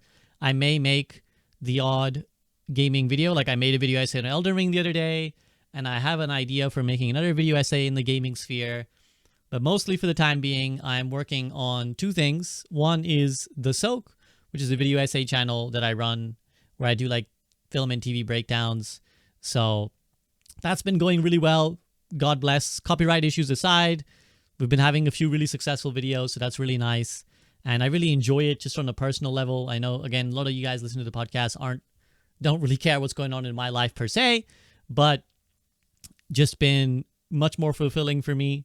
The reason I'm doing all this is just because I just want to make really meaningful content. Like I really want to make content that I believe in, that I feel is like somehow contributing to the betterness of the world. Just make positive videos, make uplifting videos that inspire people. And that's what I feel I can do with the Soak. I don't really feel like I can do that with gaming anymore. I just don't really like the landscape of gaming. I personally spend less time gaming. Like I don't play Overwatch. I've only played like a little bit of Marvel Rivals. So I kind of just want to make, really meaningful content. Stuff that I think will make a difference to people. So that's what's going on there. I'm also working on a book. I actually spoke about it before the podcast and like the pre-podcast talk that I was having with some of the other guys. It's going to be a book on essentially how to be good at video games. So it's kind of taking all the experience that I've had learning video games, getting good at video games. And obviously I started Overwatch as a guide maker, as an educational content creator. So it's just kind of like I have all this knowledge, all these like tips and things I picked up via experience over the years. So I figure why let it go to waste? I'm gonna write a book about. I'm in the process of writing a book about it. The first draft is almost finished, so I'll talk more about that when that book is ready, and I'll probably make a video to go along with it for the SVB channel. Yeah, learning how to learn is perhaps a good way of putting it. Like learning how to be good at things, especially games, and just all the tips that I have. So that's kind of things I've been working on. Just also personal wellness, personal satisfaction. I'm not streaming. Basically, I will be doing another cooking stream in a couple days, and which, if you're still listening, there's a HelloFresh integration going on that I really appreciate you guys. If you want to support me, the content, the podcast, whatever, if you want to help in any way, the best thing you can do right now is it's a win-win for both of us. Trust me, I'm not just yelling. I got an integration going with HelloFresh. If you're currently in stream, !HelloFresh. we'll bring that up. I'll pin it in the comments for the podcast listeners on YouTube. But essentially, if you use my HelloFresh code, and you can use the link directly, or you can use the code, which you will find again underneath the panel on stream, or I'll pin it in the comment on YouTube, you get yourself 10 free meals from HelloFresh. So I get like 2 to 3 meals a week. So you'd get like 10 free. And then every time someone uses my link, I get $150 US. So you can consider that as like giving me like 30, 40 gifted subs on stream, or like supporting me on Patreon for like, a year plus. You could do that with just getting yourself some HelloFresh, get yourself 10 free meals, and then between you and me, you can just cancel before you have to actually pay anything. So just make sure you get, make sure you get your HelloFresh, get your 10 free meals, and then, afterwards you can cancel if you want. But it would be a huge help to me. So I'm going to be doing a cooking stream later this week to show you what HelloFresh cooking looks like, because I do genuinely actually like this product. I don't like endorsing any random product.